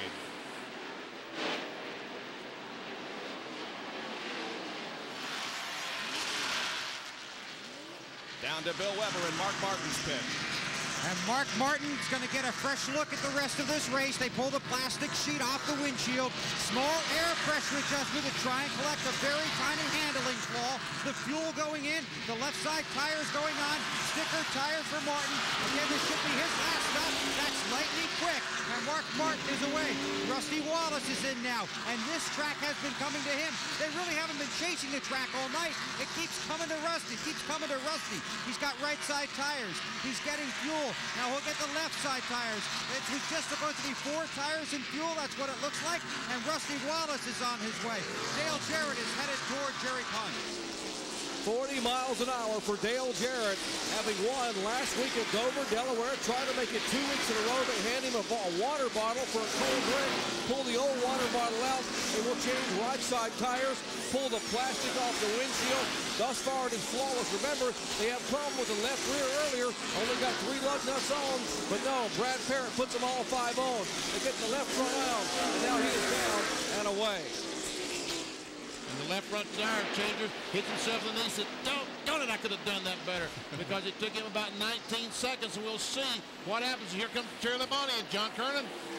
90 laps from the finish. Terry Labonte had assumed the lead after DJ pitted. He pulls him to his pit stall. When you hand him a drink of water, they don't have a tearaway. They're going to have to clean the windshield the old-fashioned way. They also will make a wedge adjustment on the left rear because the car needed to be tightened up as it came off of the corners, just wanting to slip the tires a little bit. Left side's going on. Now full of gas. They hit all the lug nuts, tighten them up, and the body's down and away.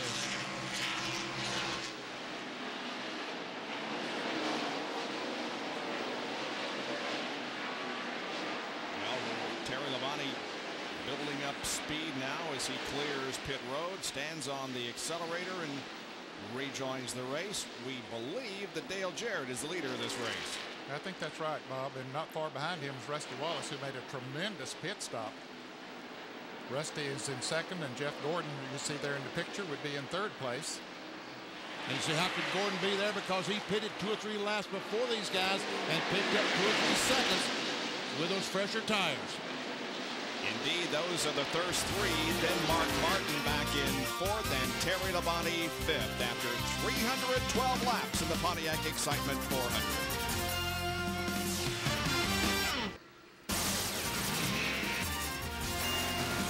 It's ESPN Speed World. It's live at Richmond International Raceway. And coming up next here on ESPN tonight, it's Sports Center with all the latest from the wonderful world of sports. Now, tomorrow night at 11 o'clock Eastern Time, we urge you to be tuned because Stuart Scott is going to sit down with Michael Jordan, his 8th appearance on Sunday Conversations, a Sports Center record.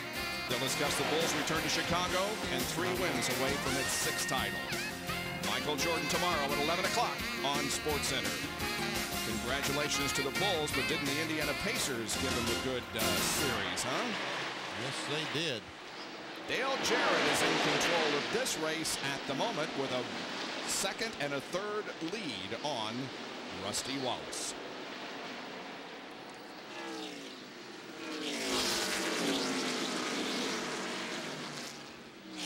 Lake speed there, now 3 laps down, running in 30th position.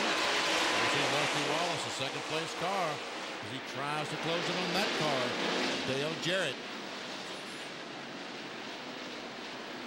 That last lap, Rusty was just a tick faster than Dale Jarrett. Started from 22nd position tonight, his lowest start here at Richmond in his 29th race. For his 3rd place, Jeff Gordon. And the 4th place runner right now is Mark Martin. There he is, a Valvoline Ford.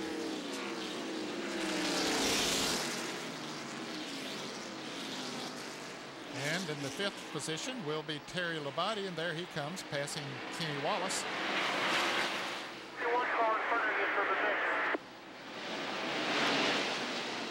Next, our 6th place car, the Excite Batteries Ford Taurus. The 99 of Jeff Burton.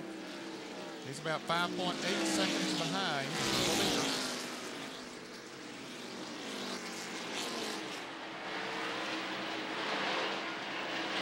Labonte Interstate Batteries Pontiac is our 7th place car.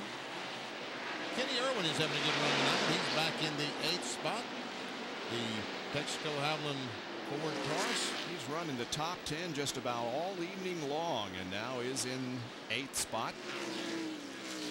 Well, he's trying to move on the inside of him, but Bill is 2 laps down, so Kenny need not worry about him. Running in 9th spot is Kenny Schrader in the Skoll Bandit Chevrolet. He is 12 3/10 seconds behind the leader.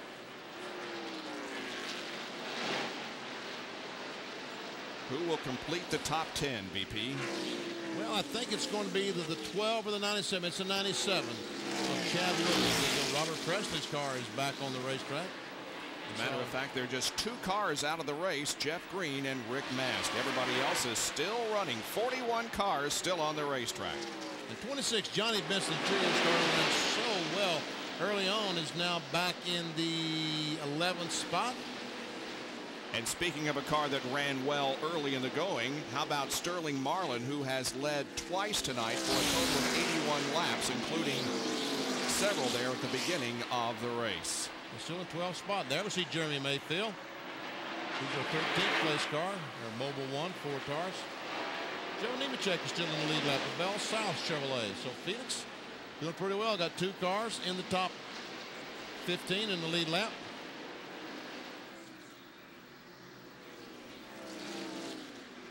And right in front of the leader there is Ted Musgrave. He's the last car on the lead lap. Now remember before the pit stops that Ted Musgrave had gone a lap down.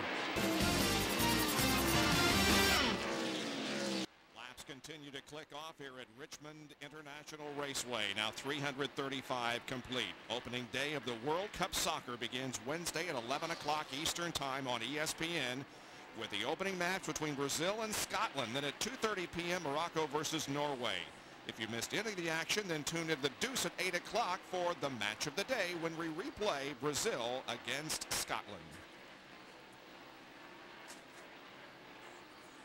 Well, let's see here. There is Dale Jarrett, the leader of the race, and he's trying to pass the 4-car of Bobby Hamilton and put him 2 laps down. Hamilton in 20th spot. And Mark Martin closes in on Jeff Gordon for second. Lee Irvin in between them there in the 36 car. Mark was right there just a couple of laps ago, but when Jeff got by Ernie, Mark is still struggling to get by. And look there, Terry Labonte is catching them as well in the 5 car. Each of those first five drivers has won a race here at Richmond. Jarrett won, Rusty 6, Jeff Gordon won, Mark Martin won, and Terry Labonte has won twice.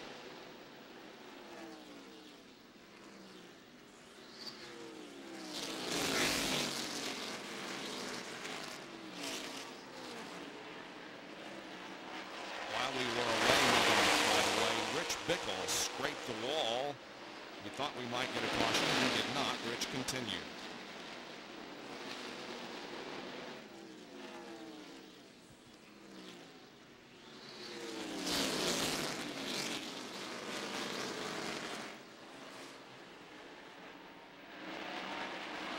We'll admit these guys are trying to race each other for these spots. You know, one problem that they have that we did not have when we drove is traffic, because all the cars finish these days. Now we're here with just 60 laps to go, only 2 cars out of the race, 41 cars on the racetrack.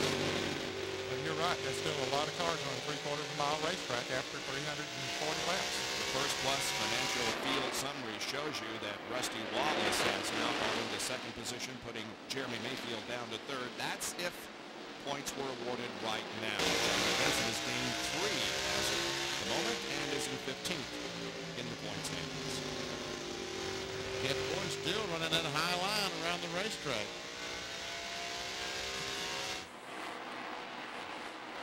And caution is on the right. Crash over on 3. Talk about leaders are behind. Okay, he's in the middle of the track. He's coming down. You need to go high. You need to go high. Wave these guys off now. Wave these guys off. There, you're not going to. Leader is behind you. Keep digging here.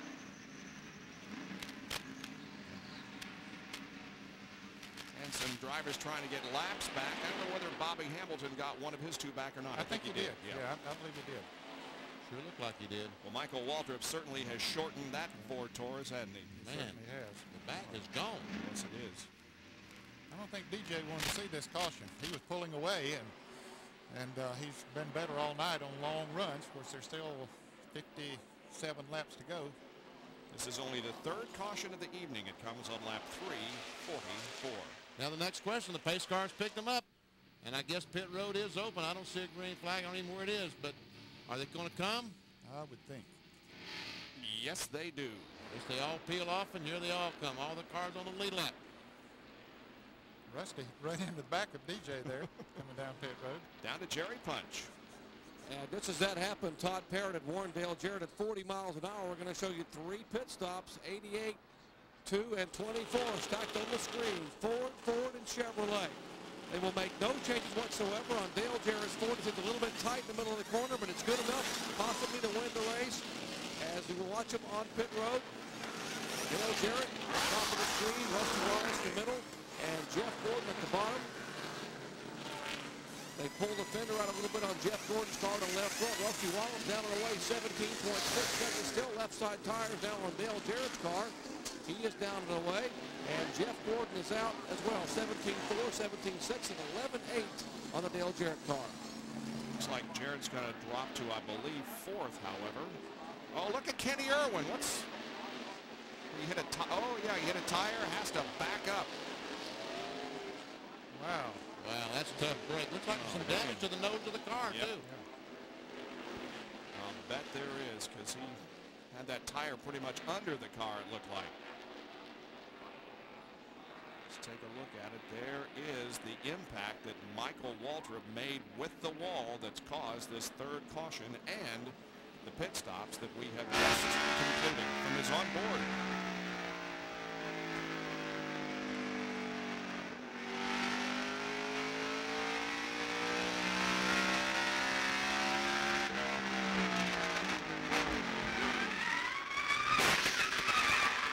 Lights out for the camera. You hear that tire blow just before he got in the wall? And that explains why the crash happened.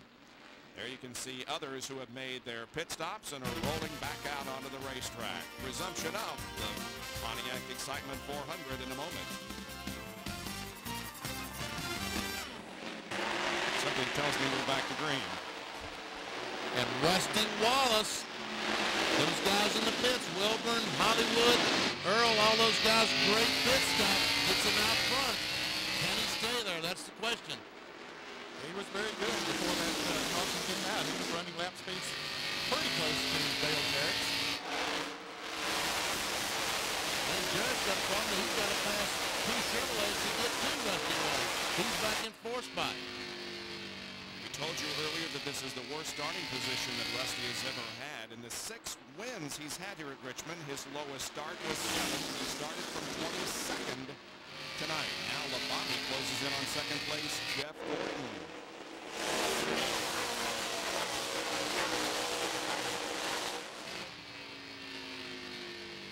Rusty Wallace's crew, no doubt, has worked on this car all night long. He's able to keep that car down on that yellow line on the bottom of the racetrack much better than Leon. And only one of the few cars that can do that. Now all the cars trying to run down there. And right now Martin is pressing Dale Jarrett for fourth spot. Jarrett's not able to keep his car on the bottom like he did a moment ago as Martin pulled up on the inside. And new tires, his car just simply has not been that good all night long. He's going to lose that fourth position. Martin has to come off the turn forward. And Jeff Burton is right there behind Martin. Well, Jarrett has given it all he's got. While they're racing side by side, those 3 leaders are pulling away. You consider only points in the 2 short track races this year. Dale Jarrett is the points leader. He has accumulated more than any other driver.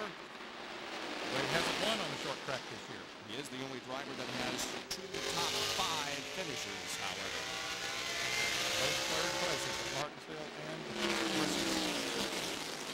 Hanging pretty tough up there on that outside. Mark got a run off of that corner, and they're getting pretty close together. He shots from overhead in the Pennzoil copter cam. The Dick Trickle car, the Halleck Myers car, is not in the battle with these cars. He's a lap down. He's the first car lap down in 16th position. Rusty has led only 11 laps so far. We still cannot award the 5 bonus points for the driver leading the most laps. Right now, Terry Labonte has led the most, but Jarrett is just 9 behind him. Labonte has led 92, Jarrett 83. And Mark Martin now loses the spot to Jeff Burton. Here's Gordon. He's closed up. He's only a car length behind Rusty Wallace.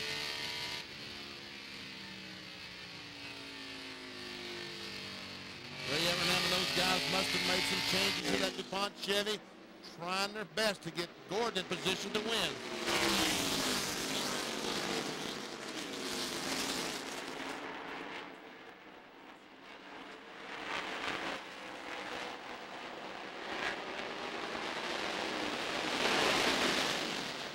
Jeff Burton now trying to get that 4th spot from Dale Jarrett.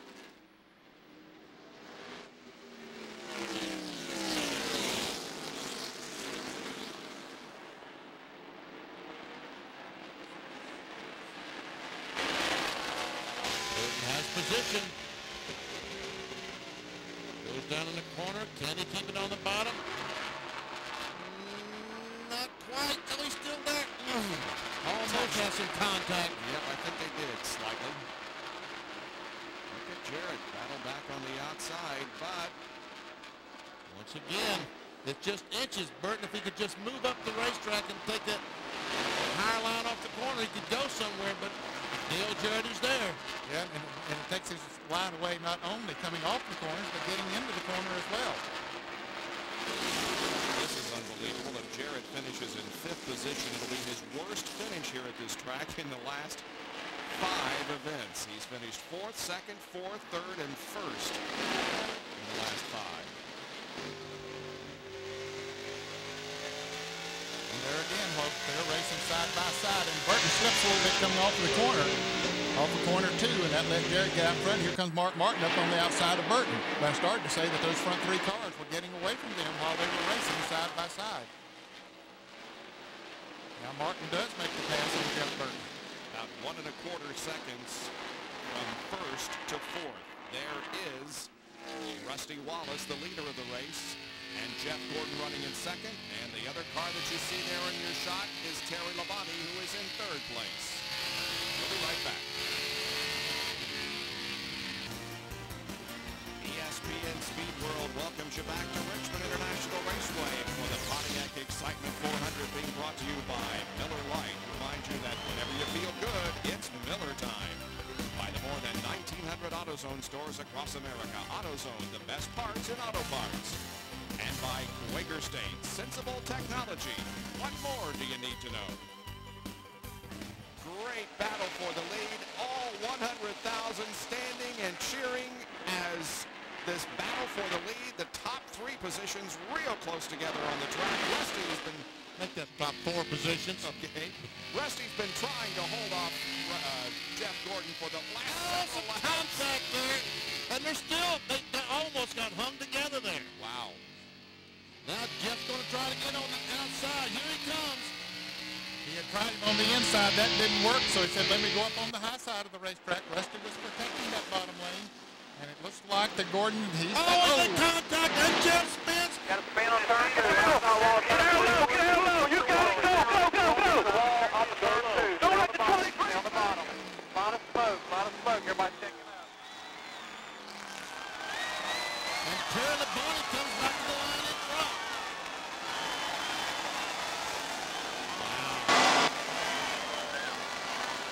Jeff Gordon into the wall hard in turn 2 is going to let back toward the pits. Well, he's got a lot of damage to that DuPont Chevrolet.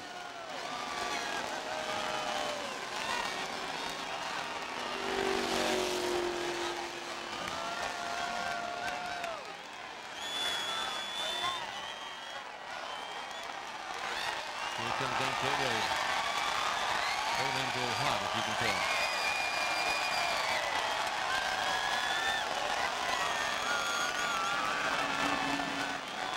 Come on, the leaders down pit road. Jarrett stayed on the racetrack. And that didn't surprise me. His car starts coming in after it runs off. Real time.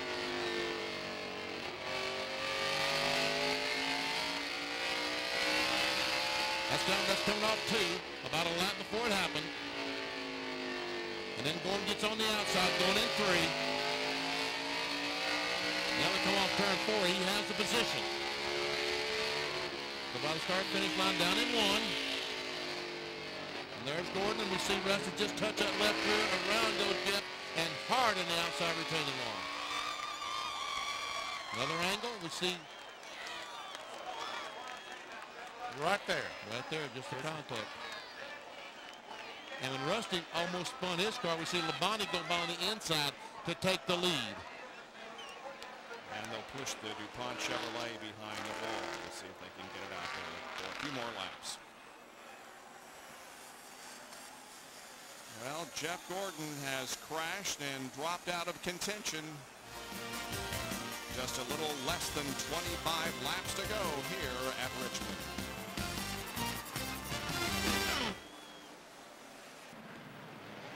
Imagine the emotions going through the mind of Jeff Gordon right now as he was in a battle for the lead with Rusty Wallace. The two cars collided, sending Jeff hard into the outside wall in turn number 2.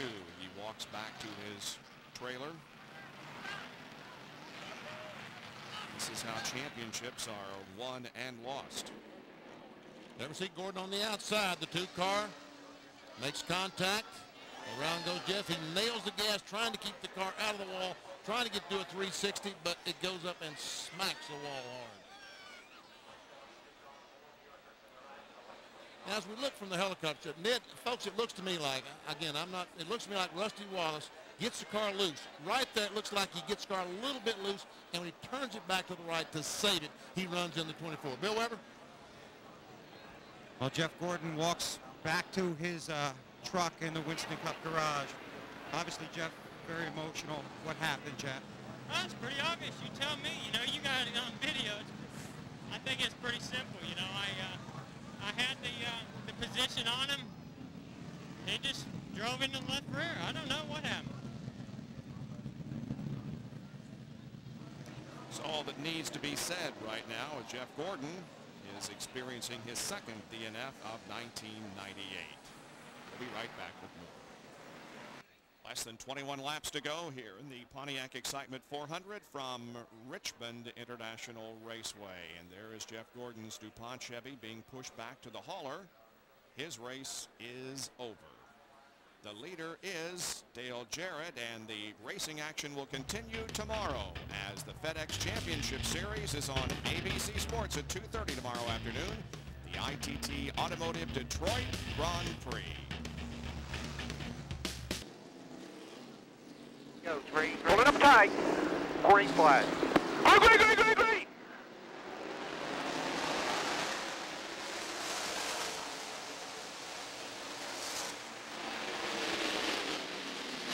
Race resumes now with just 18 laps remaining. And Rudd has got to move. And Rudd is going to spin. Rudd in front of him. Come down to the inside. Keep her going. Nope. So far into their crash. Benson has crashed. And the caution flag once again is out. Wow, and nearly a track blocker back there. Several become involved as the caution comes out. Most everybody now is moving except Kyle Petty and I believe Johnny Benson. And now Kyle is moving. Wow. Yeah, come in, same time. Chad Little has damage on the right side of his car. And Ricky Rudd was running in third position when the green flag came out. Todd Bodine has extensive damage to the Tabasco car. And Benson was having a good night. Well, we're under caution again because of a multi-car crash, this time over on the backstretch that's damaged a lot of race cars. Back in a moment. Caution is waving now with 14 laps to go in the Pontiac Excitement 400. Here's what happened over on the backstretch. From the Pennzoil Copter Cam, first of all. Dale Jarrett's the leader, and Kenny Schrader closed up right on the back number. Ricky Rudd saw an opening. He dove in there, and I guess when he nailed the accelerator to come off the corner, the back end flew around. He nails the gas, and all that smoke. You just can't see anything back there. Benson gets tagged from behind. He spins, and here comes Chad Little. Boom. Hits the 26 car, and the 35 runs in the back of Kyle Petty. And Kevin LePage had also spun in the back of the field. Here it is, Rudd coming off, and Benny says it looks like he nails the gas, and around it goes. And then all that smoke, the rest of them just couldn't see, and they started hitting their brakes, and then they started running into each other. Rudd did not hit anything. He's been in the pits and put new tires on his tire. I might mention that Schrader and Rudd were up in second and third because, like Jarrett, they did not pit during the previous caution. Now from the 81, Kenny Wallace on board camera.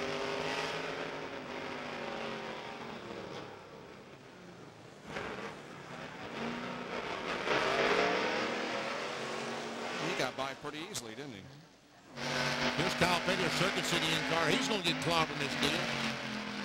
He slows it down. It gets slowed down, then he's going to get hit from behind. There, see?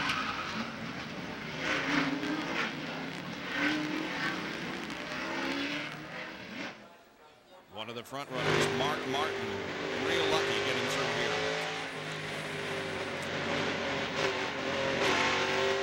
The hole just opened up for him. He couldn't see there, had the car in the right place at the right time, and drove right through. Mark is in fifth position. Fourth is Rusty. Third, Terry Labonte. Second, Ken Schrader. The leader is Dale Jarrett as the caution laps continue to click off.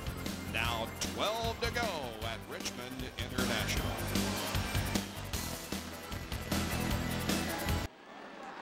Ready, ready. Here we go. That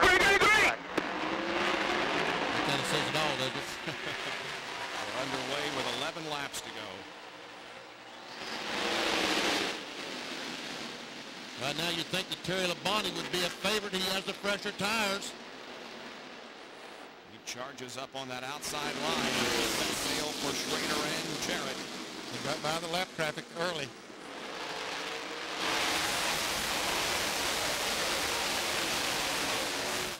Chad Little is smoking battling in the back, as we saw just a moment ago. And Labonte's having trouble getting up to speed. Looked like his car was pushing up a little bit there coming off of turn 2. Oh, we got a spin off the corner. Ward Burton. Keep on getting it. Inside. If they get the car started, we'll not have a caution flag, and they did not take the caution. No yelling. Ward Burton's going, so there will not be a caution flag. They continue to race, and here they come off of corner number 2 down the backstretch. Terry Labonte looks to the inside of Ken Schrader for second position. Schrader drives her deep into the corner. Stays up on the high side. Look at the point changes here. The First Plus Financial Field summary is Jeff Gordon, because of the crash, drops to 3rd in the points. They're the top 4, and Martin back there in 5th. And another crash as Spencer and Skinner and LePage crash. And the caution flag is out, and Dale Jarrett takes the flag, and I don't know if they clean this mess up in time to restart. I don't know. They have 7 laps to go. Pace car quickly out in front of the field. There's no car sitting over there that's going to require records, but I don't know what kind of debris or moisture there might be on the racetrack. Seems like there might be some moisture, since a couple of cars now, 3 cars have spun coming out of corner number 2. In any case, there's Derek Cope, who's come in. We only have 6 more laps to go when they cross the line. Only 6 to go.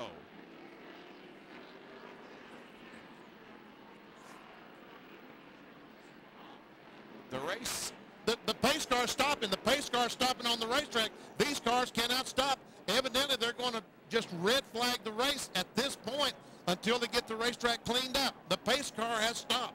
Well, they don't want the fans to see a caution finish. Listen to the crowd. Yeah.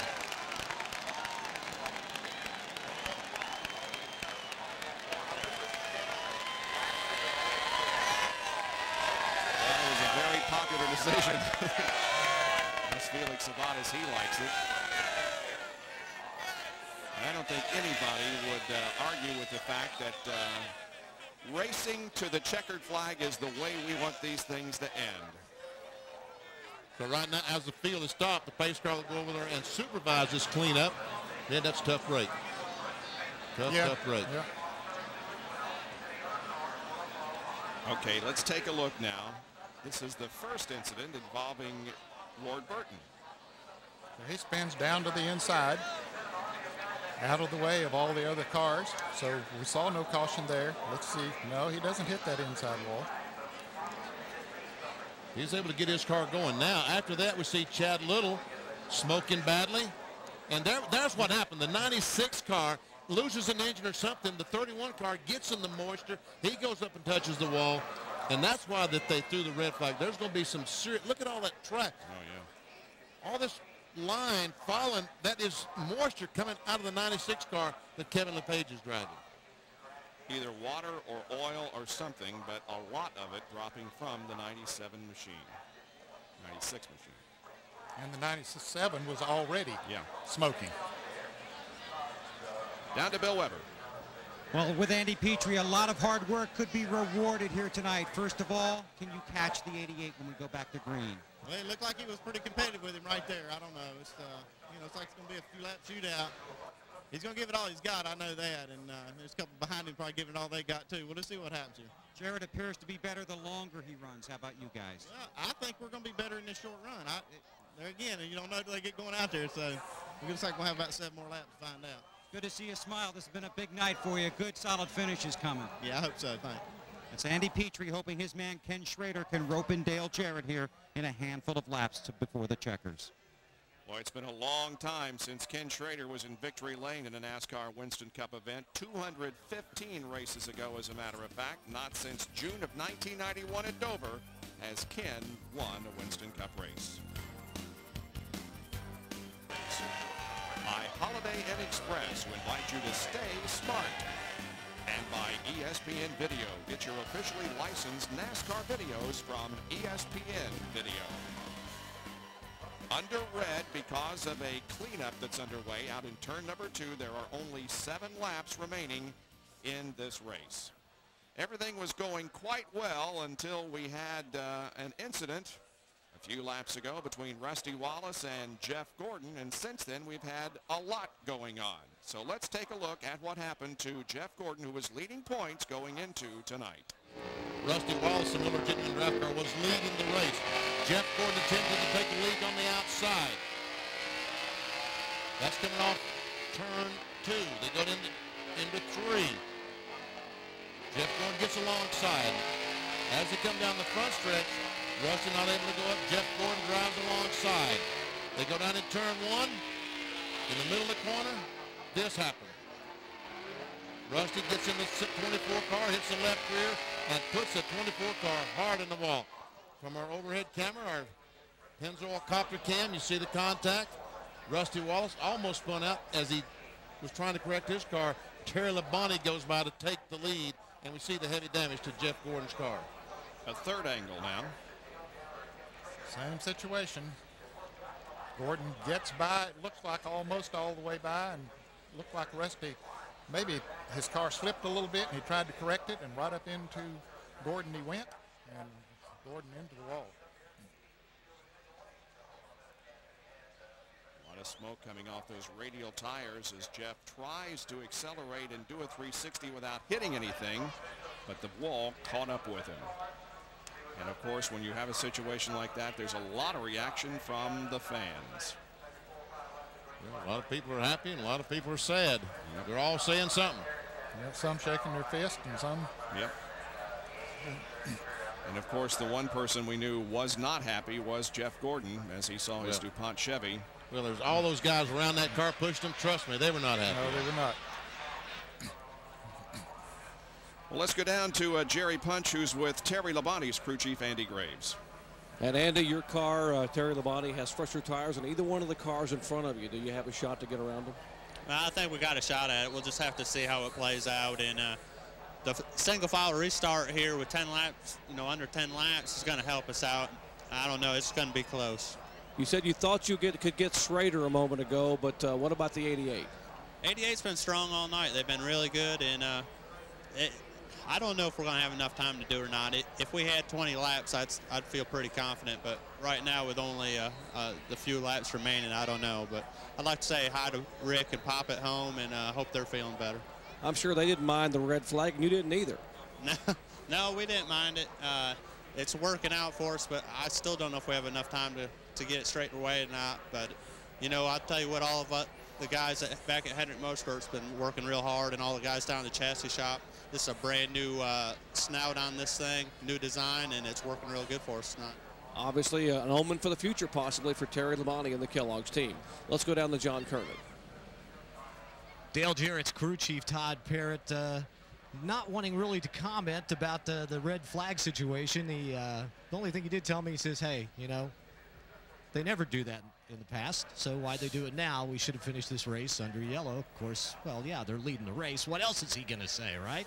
So they're hoping that once it gets back under green, that DJ can hold off Schrader and Terry Labonte. But, man, been sitting there for a while. Those tires are cooling down.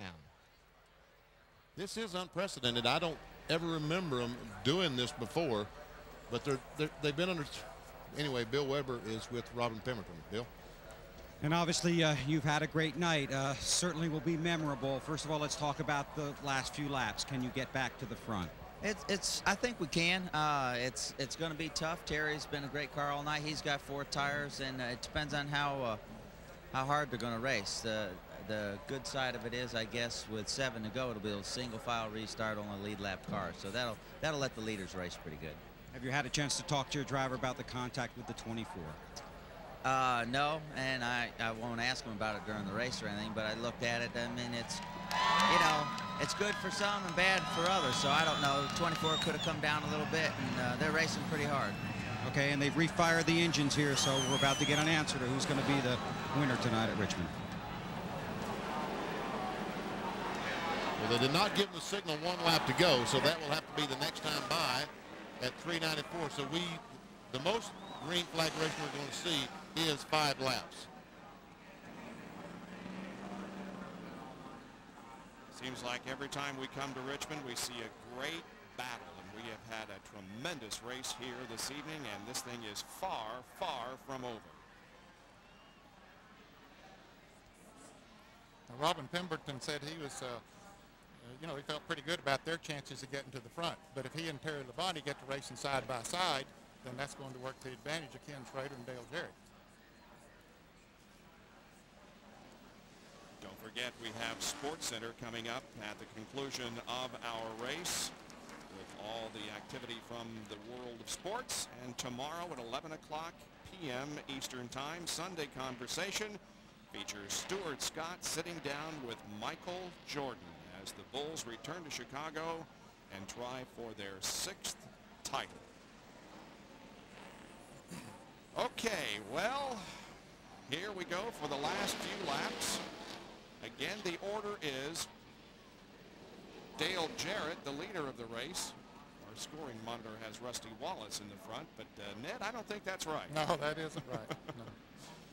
The points as of now show Jeremy Mayfield going back up into first, Rusty Wallace moving up a position, and Jeff Gordon's back in 4th spot. Continues to lose spots. And what reason the monitor is showing Rusty Wallace in the lead, when they rolled off, see, they had stopped them right before they got to the start-finish line, and Dale waited for the pace car to pull away, and Rusty got to the start-finish line before DJ did, but they're back in order now. Jarrett, Ken Schrader, Terry Labonte, and then Rusty Wallace.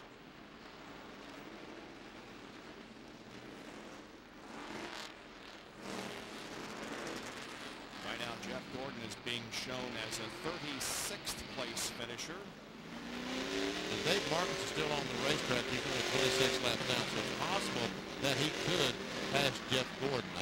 And 13 car, Jerry Nadeau just pulled his car in the garage, so he will certainly not go by Jeff Gordon. The signal is given. One more lap.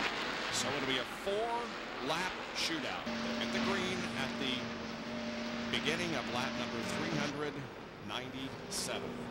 Chad Little comes down pit road. He was about to be black flag before all of this happened. So does Ward Burton and Mike Skinner come down pit road. They must have just opened the pits, Ned. Evidently. And Burton's changing tires. Chad Little looks like he's changing tires, so they're going to try to get as much as they can on these last 4 laps.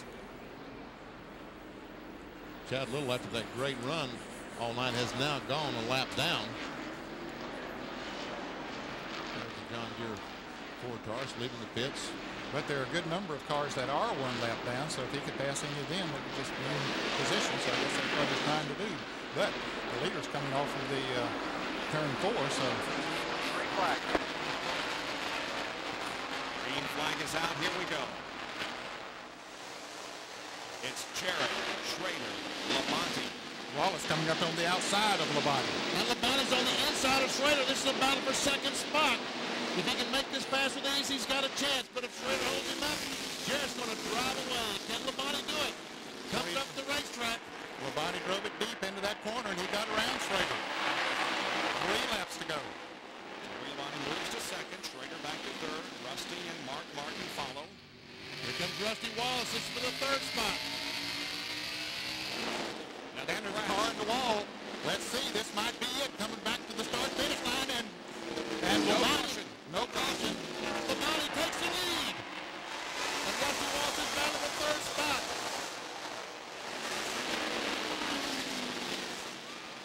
The green continues. Benson hits the wall again over in the 3rd and 4th corners, but down the back stretch they race as Dale Jarrett now finds himself 2nd to Terry Labonte, and the white flag is coming out. We've got 1 more lap to go. And caution. And caution, so Terry Labonte wins.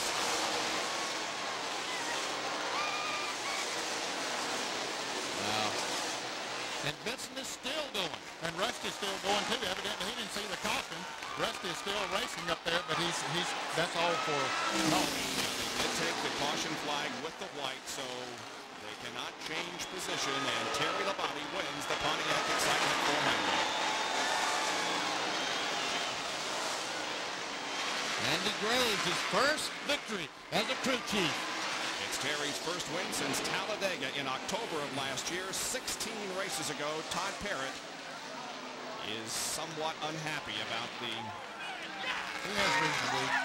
incidents that occurred. Here's Jerry Punch.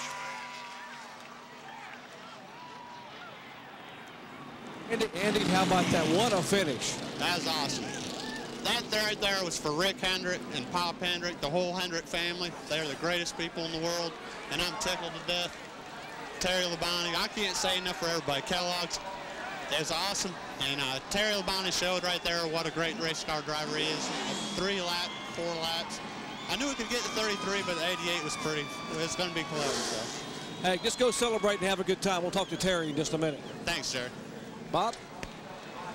Andy Graves, the crew chief for Terry Labonte, who wins his 3rd victory at Richmond, his 20th career win and 9th short track win. He becomes the 7th different winner of 1998, and he racks up the 6th win for Chevy this year.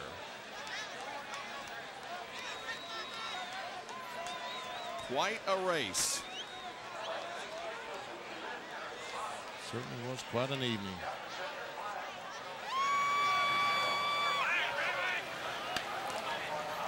Okay, let's watch the pass. Going into turn 3. Yes, he hits him. Hits Jarrett, gets Jarrett just loose enough that he gets by. Dale Jarrett not happy on the cool down lap. This is the little exchange that occurred going down the backstretch. We go down to the McDonald's Winner's Circle interview.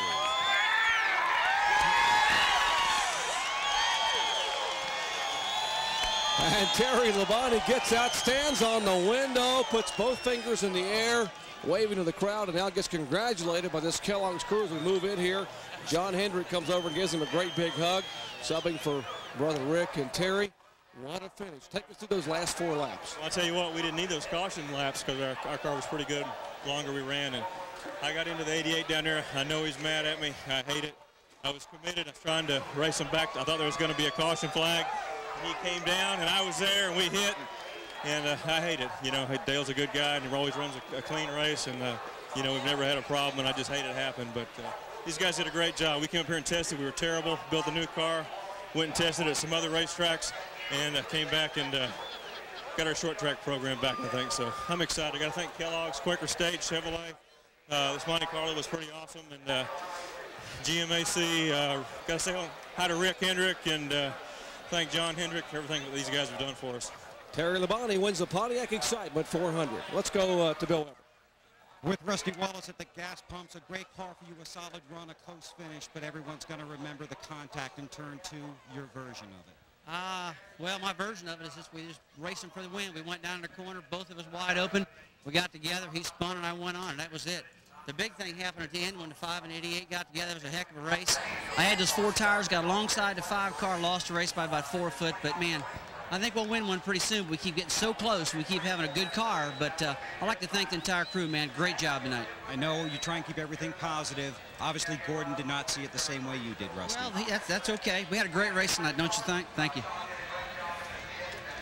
Rusty Wallace finishes in 2nd position. Well, they're going to review some of the tape and make some determinations maybe later. Here's the unofficial results of tonight's event. With Wallace finishing 2nd, Martin 3rd, Jarrett 4th, Mayfield in 5th position. We told you earlier in the evening about how this has big track excitement and short track activity. Boy, we saw some short track action tonight, didn't we? Man, this was unbelievable. What an exciting night for these 100,000 people that showed up. The points are very much unofficial, but here's the way we have them as Mayfield takes over the lead and Jeff Gordon drops down to 4th in the point standings. Check out RPM today, tomorrow, and there'll be more definite word at that time. Congratulations to Terry Labonte, who wins the Pontiac Excitement 400. Stand by now. Sports Center is coming up in just a few moments. Thanks for joining us tonight. This has been a presentation of ESPN, the worldwide leader in sports.